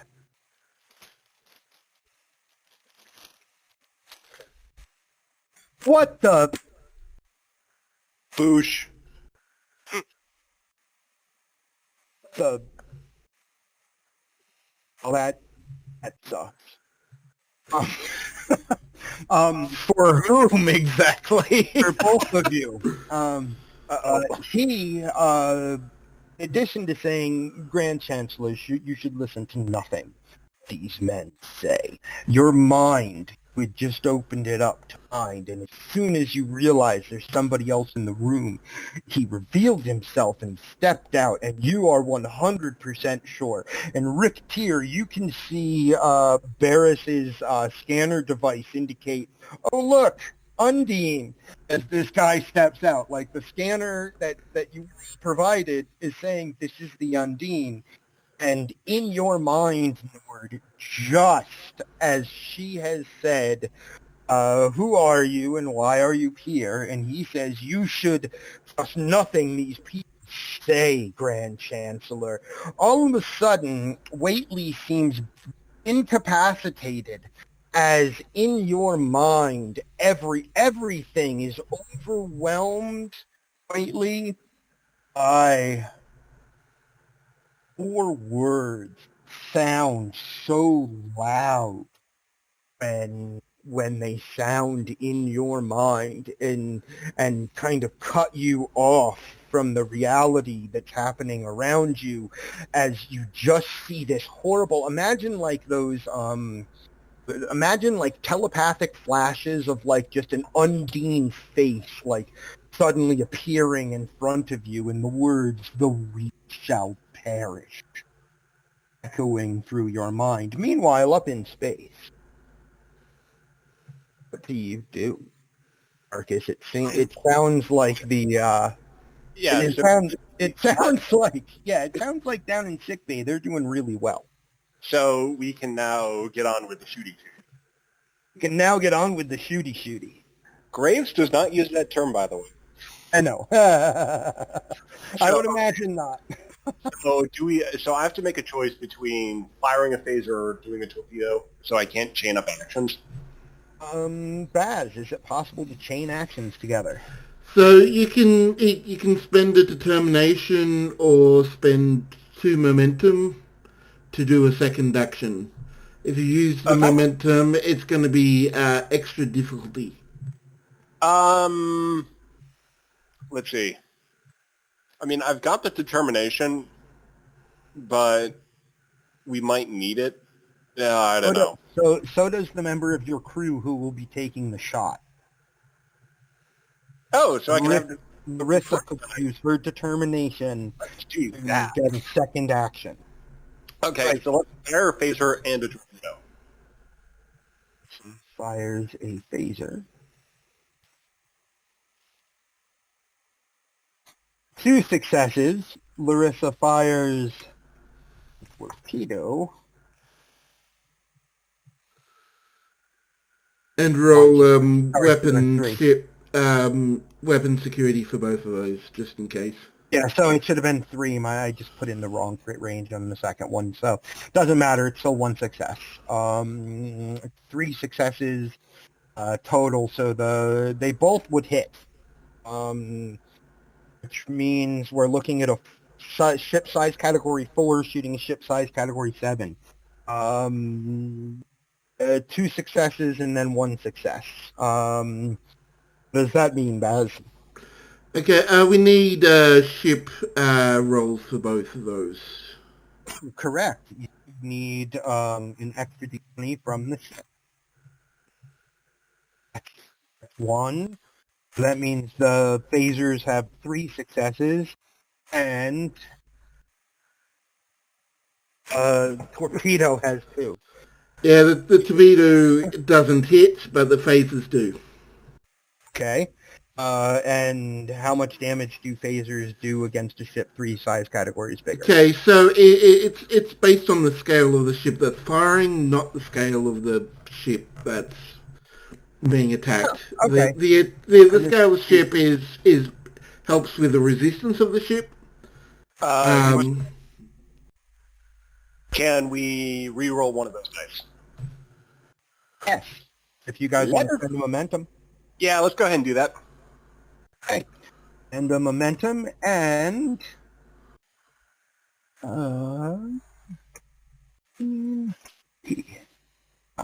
that's not succeed.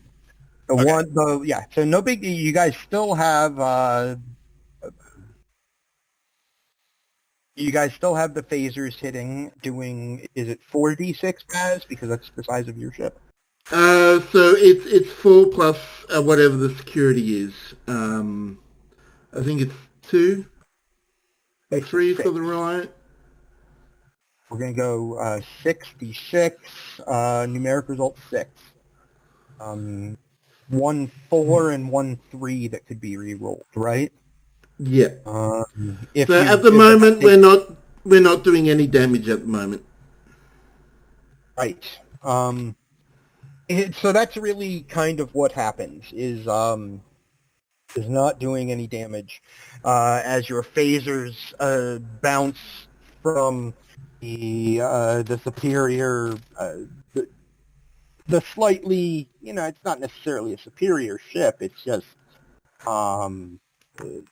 it's just big, and that ship being big means that your little fleet of 4 needs to really, really work together. And in fact, that's what the Gorn ships do now, as both of them are, one hit. Let me roll for their ship. 2, and they come. What they're doing, by the way, what you notice the 2 Gorn ships is that they, both of them. So they don't scan for a weakness. What they do is, I guess they kind of do scan for a weakness. What they do is they scan for a spot in the shield that is, call it a weakness. Scan for a weakness, and then they both they do a target that explosion and fire a moment where both of them hit their disruptors, causing a total of I'm going to call it a total of, so they were working together to get a total of 4 successes, so they hit. And then they have 5 with the security of the ship, giving them 8d6 damage. Good, Baz? Yeah, that's 9. There's nothing that doesn't. There's no 3 or 4, so I have to roll. If they want to spend momentum, they can up the damage. Oh, these are these are disruptors, aren't they? So they do an extra 5 damage, so it's 14 total. Okay, the Undine ship does not get out of the way of this combined disruptor blast, and in some way it you realize that that's probably what you're going to have to do. And Larissa, Marcus, you can see that Larissa is sending info and receiving info from the Orion ship for a very similar sort of attack. And the shields on the Undine ship, you can see that shimmer as they begin to break down, as the shields begin to break down. And then it becomes another player character's turn, so I'm calling it another good guy's turn in space, because the enemy ship has not fired yet. It will after this. So just as a quick interlude, so with our sensor system, can we then assist the Orion ship, or because we took the action fire? Okay. You can assist the Orion ship because they're going to still be able to fire after the enemy ship goes. But what's happening right now is not... actually, I may as well just make it 3. It's going to be the same, and I can figure it out if it's a difference. So... yeah, that's a really, really nice one complication though. Can we reroll that? You guys want to drop a momentum on? So we've got 3 left, right? Got 3 left. You want to drop a momentum on the unknown reroll? Yeah, go ahead. Yeah, let's scrub that 20. All right. We'll scrub that 20 for you and view a success instead of a 20. No complication. As 3 successes, as phaser, what you see is bolts of orange phaser, like, because you're all obviously able to see this on the view screen as well. See bolts of orange phaser energy out of, seemingly nowhere off to the side and behind you as the Defiant class USS Basilope zooms into the fight. A random system was hit and slightly damaged. Is that because of The breach, yeah. all right. Okay. So a D20, a random system on the Undine ship gets what did I roll? 18. Your weapon system is damaged. So I think Yay that's for the Basilope. I think that's a negative to their next attack. I'll just double check. Awesome. That's the effect of the Basilope zooming in and actually, because the shields went down on the last, their shields went down on the Gorn attack. The Basilope's attack does a great deal of structural damage as well. You can see that the Undine ship is beginning to take damage. However, the Undine ship does have its ability right now. Wait, hold on. Orion ship? Sorry, the Undine ship. The Orion ship goes after the Undine ship. Okay. Because it goes player, enemy, player, enemy, player, enemy, and I'm kind of counting the Gorn ships as, they can go during enemy because I don't have enough enemies to make that all work. I only have the one. So the Undine ship fires. I'm gonna spend a threat to say that they're re-rolling that 16. Does that seem fair, Baz? Yep. Okay. Just making sure that that's a fair thing to do. The GM can use threat as just as easily as players can use momentum. Awesome. That's very cool. How much threat do we have left? You guys have 2 momentum left, and I have 3 threat. So in addition, the Undine does get its ship. No success. So the Undine only scored 2 successes. Spend one of those threats so that it gets one more die. I want to hit you.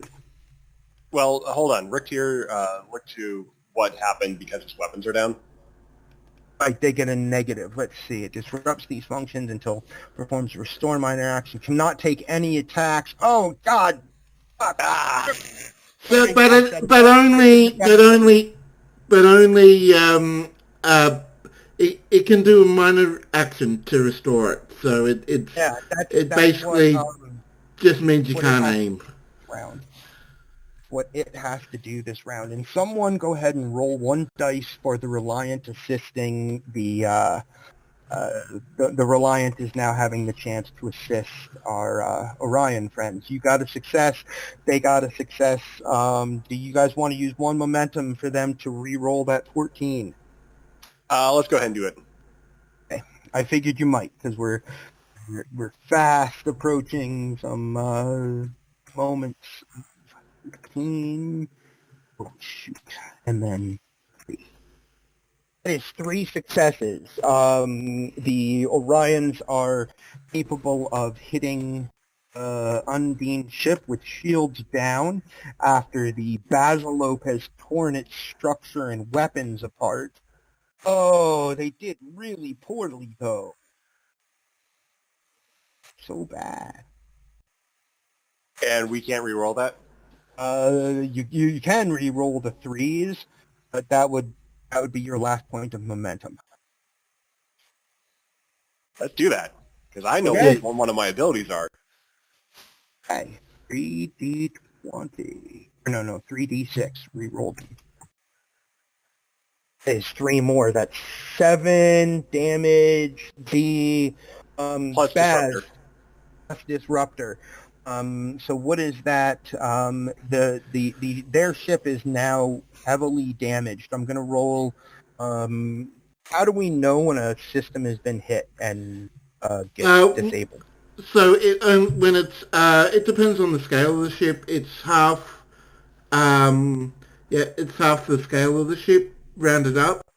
So we've only had one breach, so it's still got a lot more breaches to go before this combat's over. If it's half of its size, and we've had and round up, then we had one more just now with a 3, didn't we? What's the shield rating at for the Down. You guys have knocked the shields on the ship Okay. down. Okay, good. Yeah, then that is the second one then. So roll that. So let's roll a d20 and see what system that is. Raw result of a 17 gives us superstructure of the ship. So with the Reliant, basically pulsing your phasers, Larissa fires your phasers, kind of pulsing them and doing a what do they call like a tracer type of shot, so that when the Orion ship fires, it just follows on that tracer shot and acts right through the superstructure of the Orion ship. And as this round comes to an end, the Undine ship, rather, not the Orion ship, cracks through the structure of the Undine ship. The Undine ship is not lifting in space, but it is badly damaged. And the main effect you guys have encountered is that the Orion ship took a really nasty torpedo hit so far.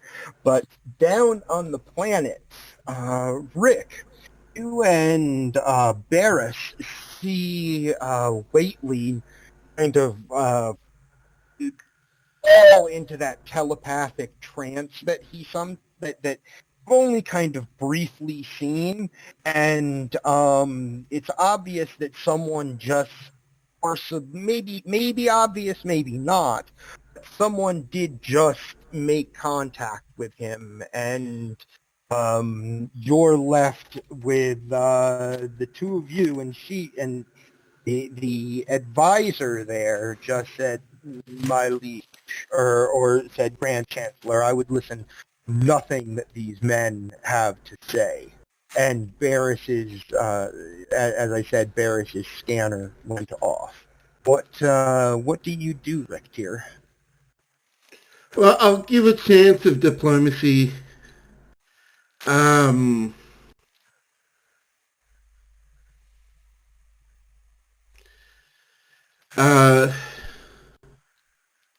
Rectier, the diplomat. I'm just trying to think how I need to approach this. Because, I am definitely not a diplomat.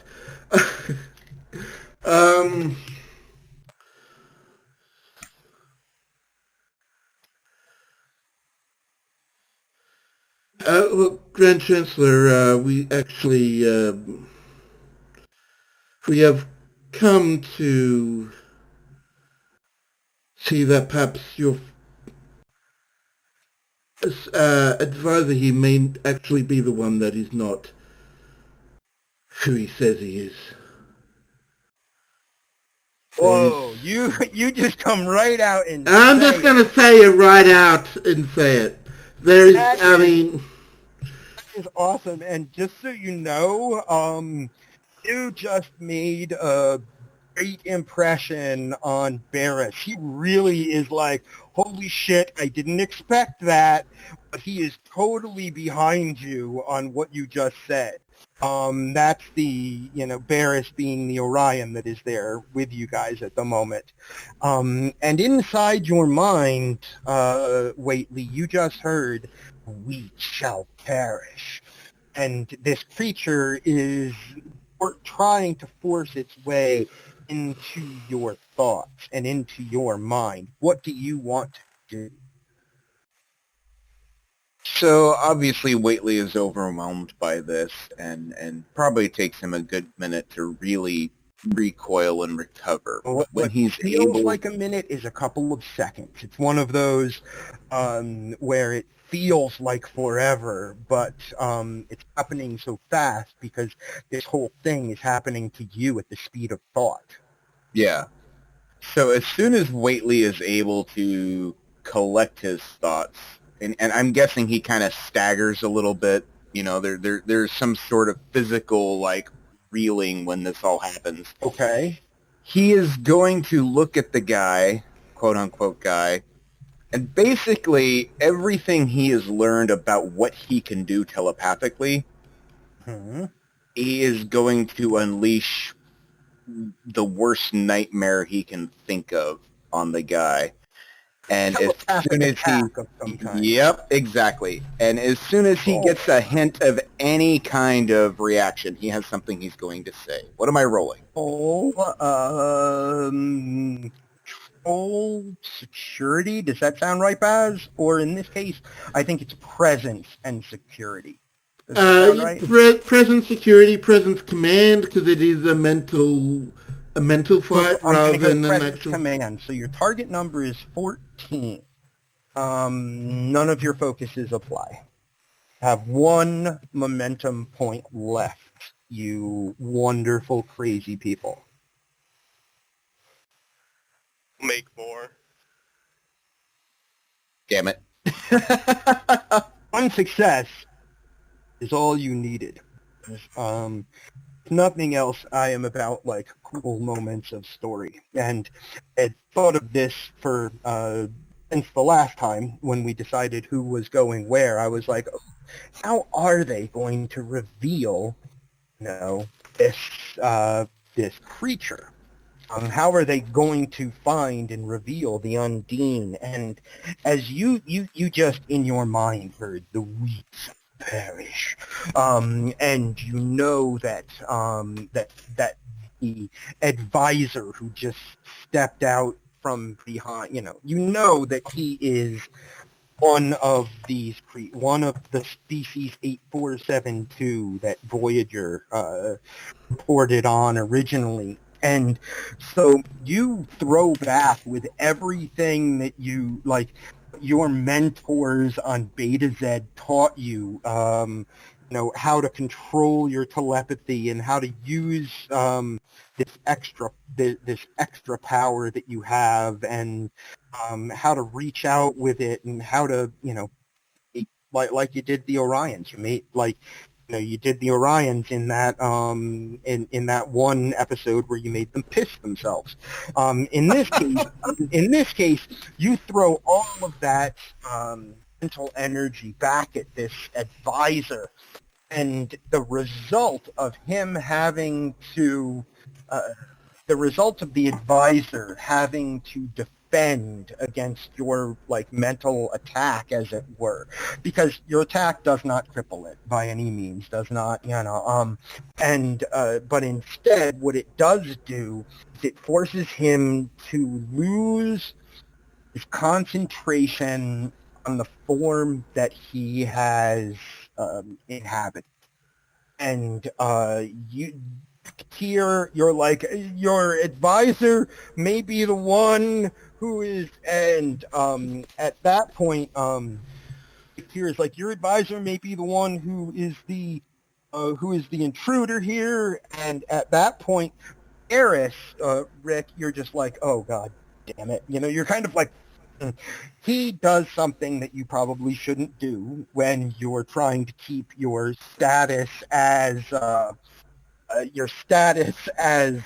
Not dead?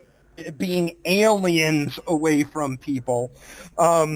He whips out his disruptor pistol and holds it on the and holds that disruptor pistol pointed at the advisor, just as Whateley throws that energy back, and the advisor's arms, like, extend outward, and its torso just contorts and moves up. Its his clothing becoming part of his skin, and there's there's the entire transformation of, imagine an Oompa Loompa dressed like, and it dressed like one of the Imperial officers almost from Star Wars, dressed in that kind of gray, like military look, just suddenly becoming this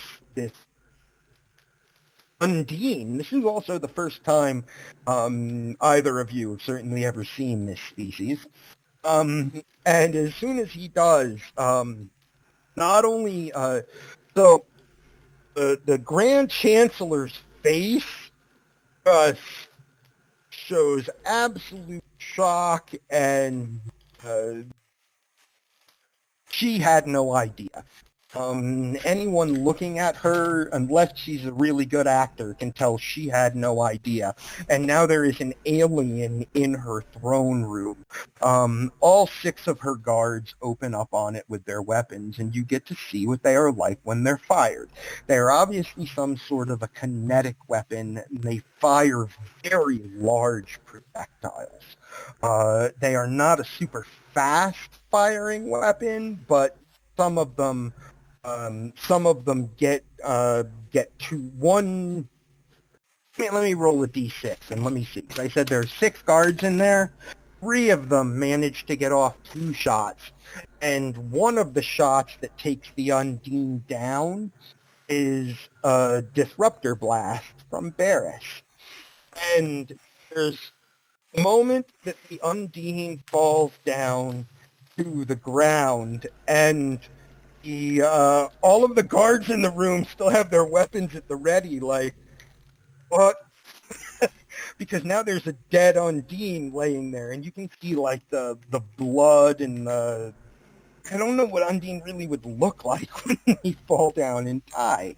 But yeah, it becomes Undine Smoothie, as Duncan just wrote into the chat. And you feel it like, it's no longer in your mind. You no longer have to deal with it. And the Grand Chancellor is looking at the 3 of you, especially, and you can tell that her attention definitely falls on Barris a little bit because of the gun that he has in his hand. Meanwhile, up in space, back to the top of the round, first thing that happens is what those of you in space do. What do you do, Marcus, and what do you do down in the sickbay, Eli? So let's have sickbay resolve itself first. Okay. There is absolutely, you have an absolute dispersion device. Okay, so we can deploy it. It can be deployed, or tardigrade can also deploy it if need be. If it weren't a weapon of war, actually, Doc, you did a pretty damn nice job. If it weren't a weapon of war, you might be proud of yourself. So by basically making it a torpedo, we have arbitrarily removed Eli's sense of accomplishment from this event. Yeah. Oh no! I walk over to my desk and pick up my coffee, just sipping it slowly. Remember that Lieutenant... Oh yeah, in chat earlier I posted that Lieutenant Tardigrade had a sip of coffee. So just I you know. didn't see that. So there's slightly less coffee than there was. Very slightly less coffee. I love it.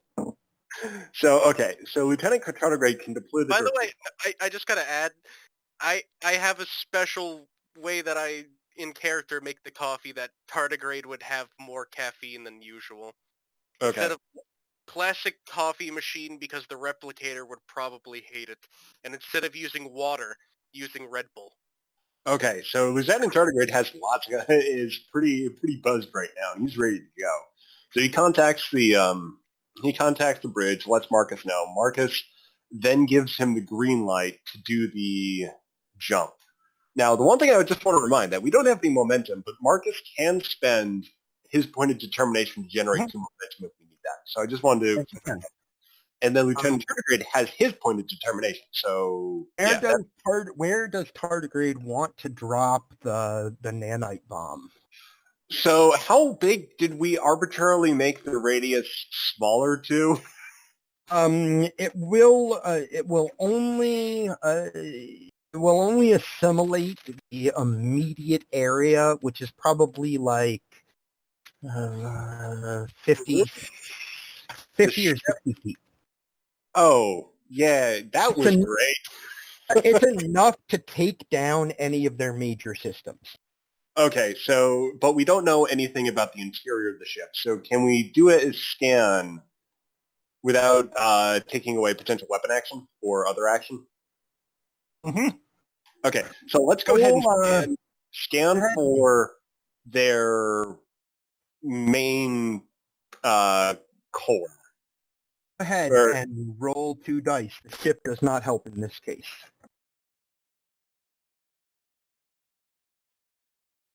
Boom! Bored, you guys. With all of these crits all night long. All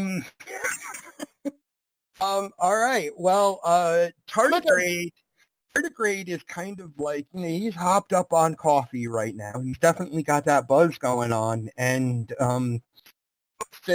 you see everyone in sickbay, Ensign Tardigrade, and then he is slipping through the mycelial network on the strands of the universe, and everything just kind of falls into his perception. Where does he want to drop the bomb? Where did he take it? So he's gonna so his instinct isn't to drop it on the Undine. He wants to get it on their main power systems. Okay. So he wants to drop it there and then hop right back. It's very easy for Ensign Tardigrade through the mycelial network to see where the most power on board this alien vessel is, and he just simply aids back into reality out of the mycelial network, leaving the nanite bomb behind and activating it, and lets the mycelial network just embrace him again. It's where he's from, essentially, and it just folds him back in, and the rest of you on board the various ships can detect an explosion on board the Undine ship, and can see all of its power systems blinking off one by one as the ship's kind of comes to like a one of those, like, it's listing in space now.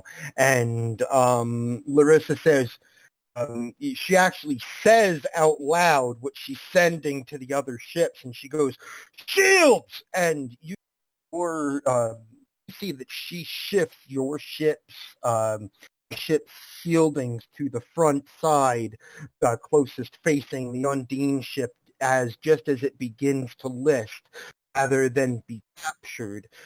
There's this glorious fireball of an explosion in space that just kind of rocks your ship a little bit as it reflects off of your shields, and the other ships that are with you seem to experience the same. Nobody got hurt by that final explosion.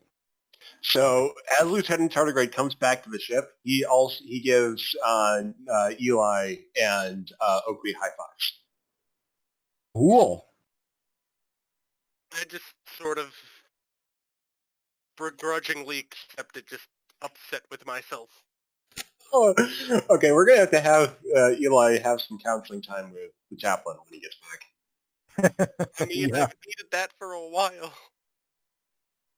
This episode is just arbitrarily making Eli just we didn't need to do that.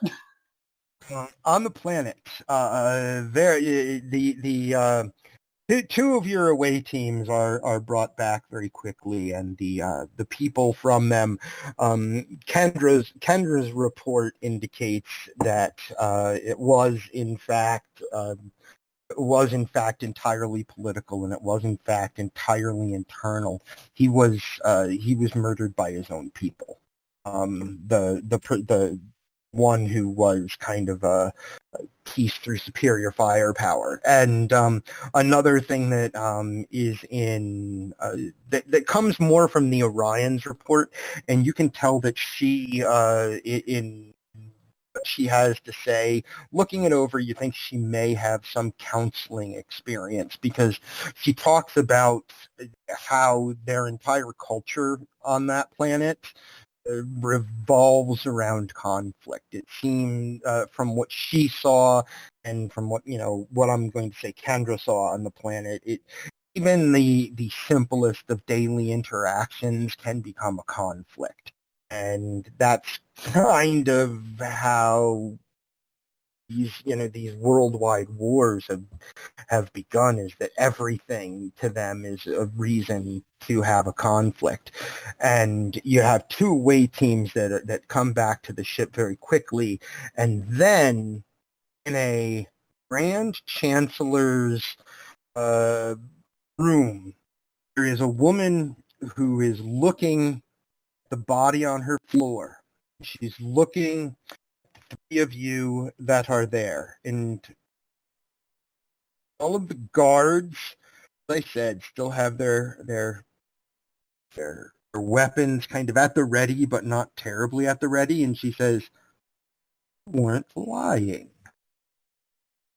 I should see to it that the three of you are commended. At the very least, supply them with extra rations. How did you know that a member of my inner circle was whatever this is?"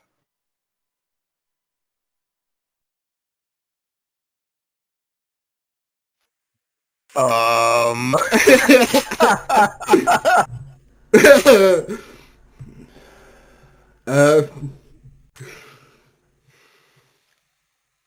Whateley glances at Richter and Barris, and they both hear a thought in their head.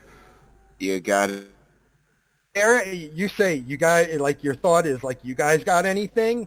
Varys looks at the fact that he's drawn his disruptor, slides it back into hiding, and he says, "Well, Chancellor, just know there are forces out there looking out for you."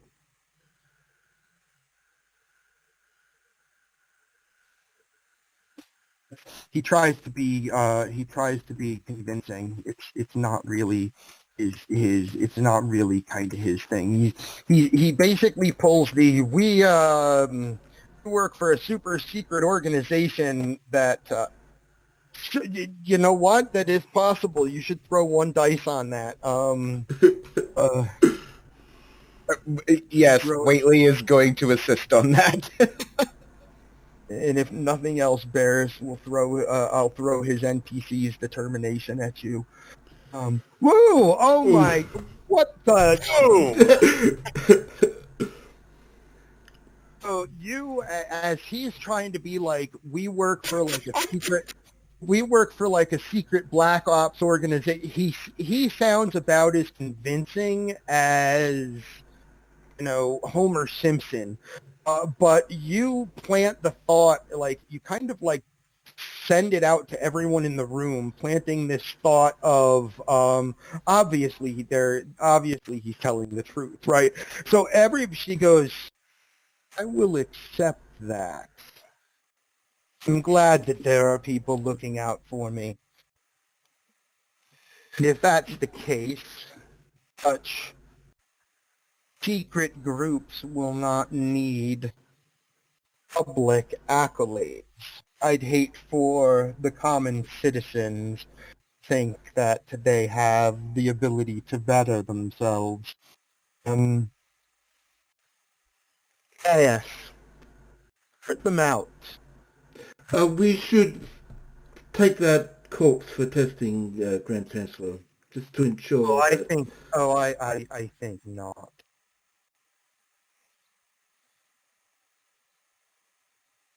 I think that this creature, whatever it is, came to my court, and yes, no, my scientists will be dissecting it. We should leave now with the thanks of our people. That's exactly. I imagine what you do is the three of you manage to find a spot and be like, okay, we're ready to come home. Get beamed back, and as keeping with the original deal, you are given essentially the transporter records. You can see it. You can see it happening. They transport all of the disruptor weapons that they had onto the planet. They transport them off of the planet back to their ship. It looks like the Iron Vault is under repair. They're repairing, but because they did take a really nasty torpedo shot. But the Basilope sends there's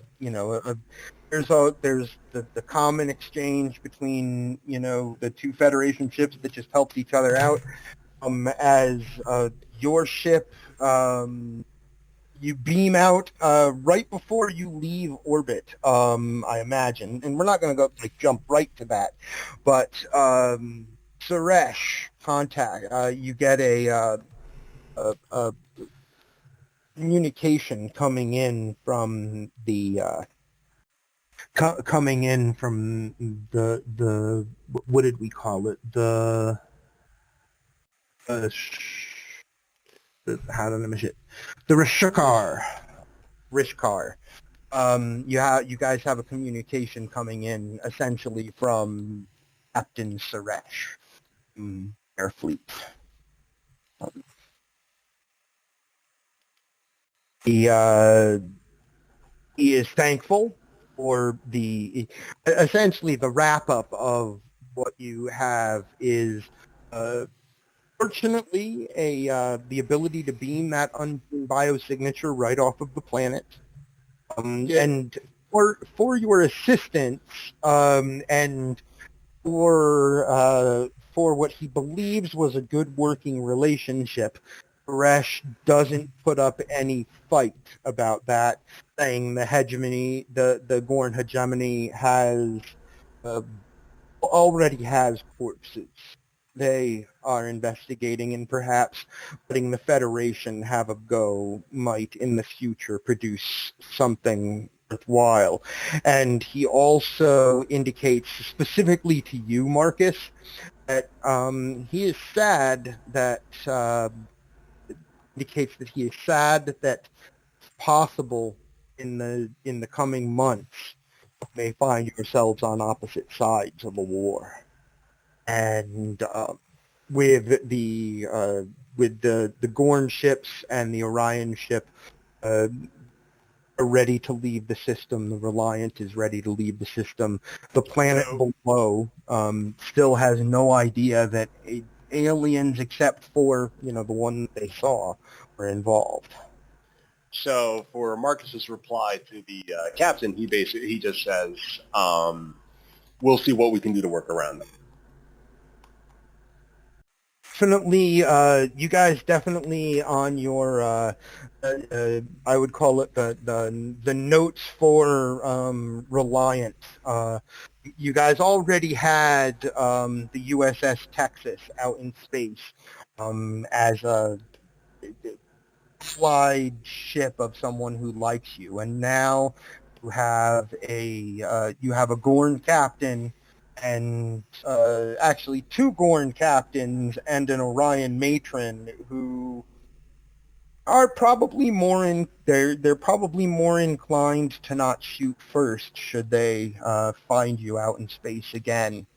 and that will bring us to the to the end with new stuff for you guys to research and look at. Essentially, you have Doctor, you have a really important autopsy to perform next time, perhaps, now that you have an Undine body on board.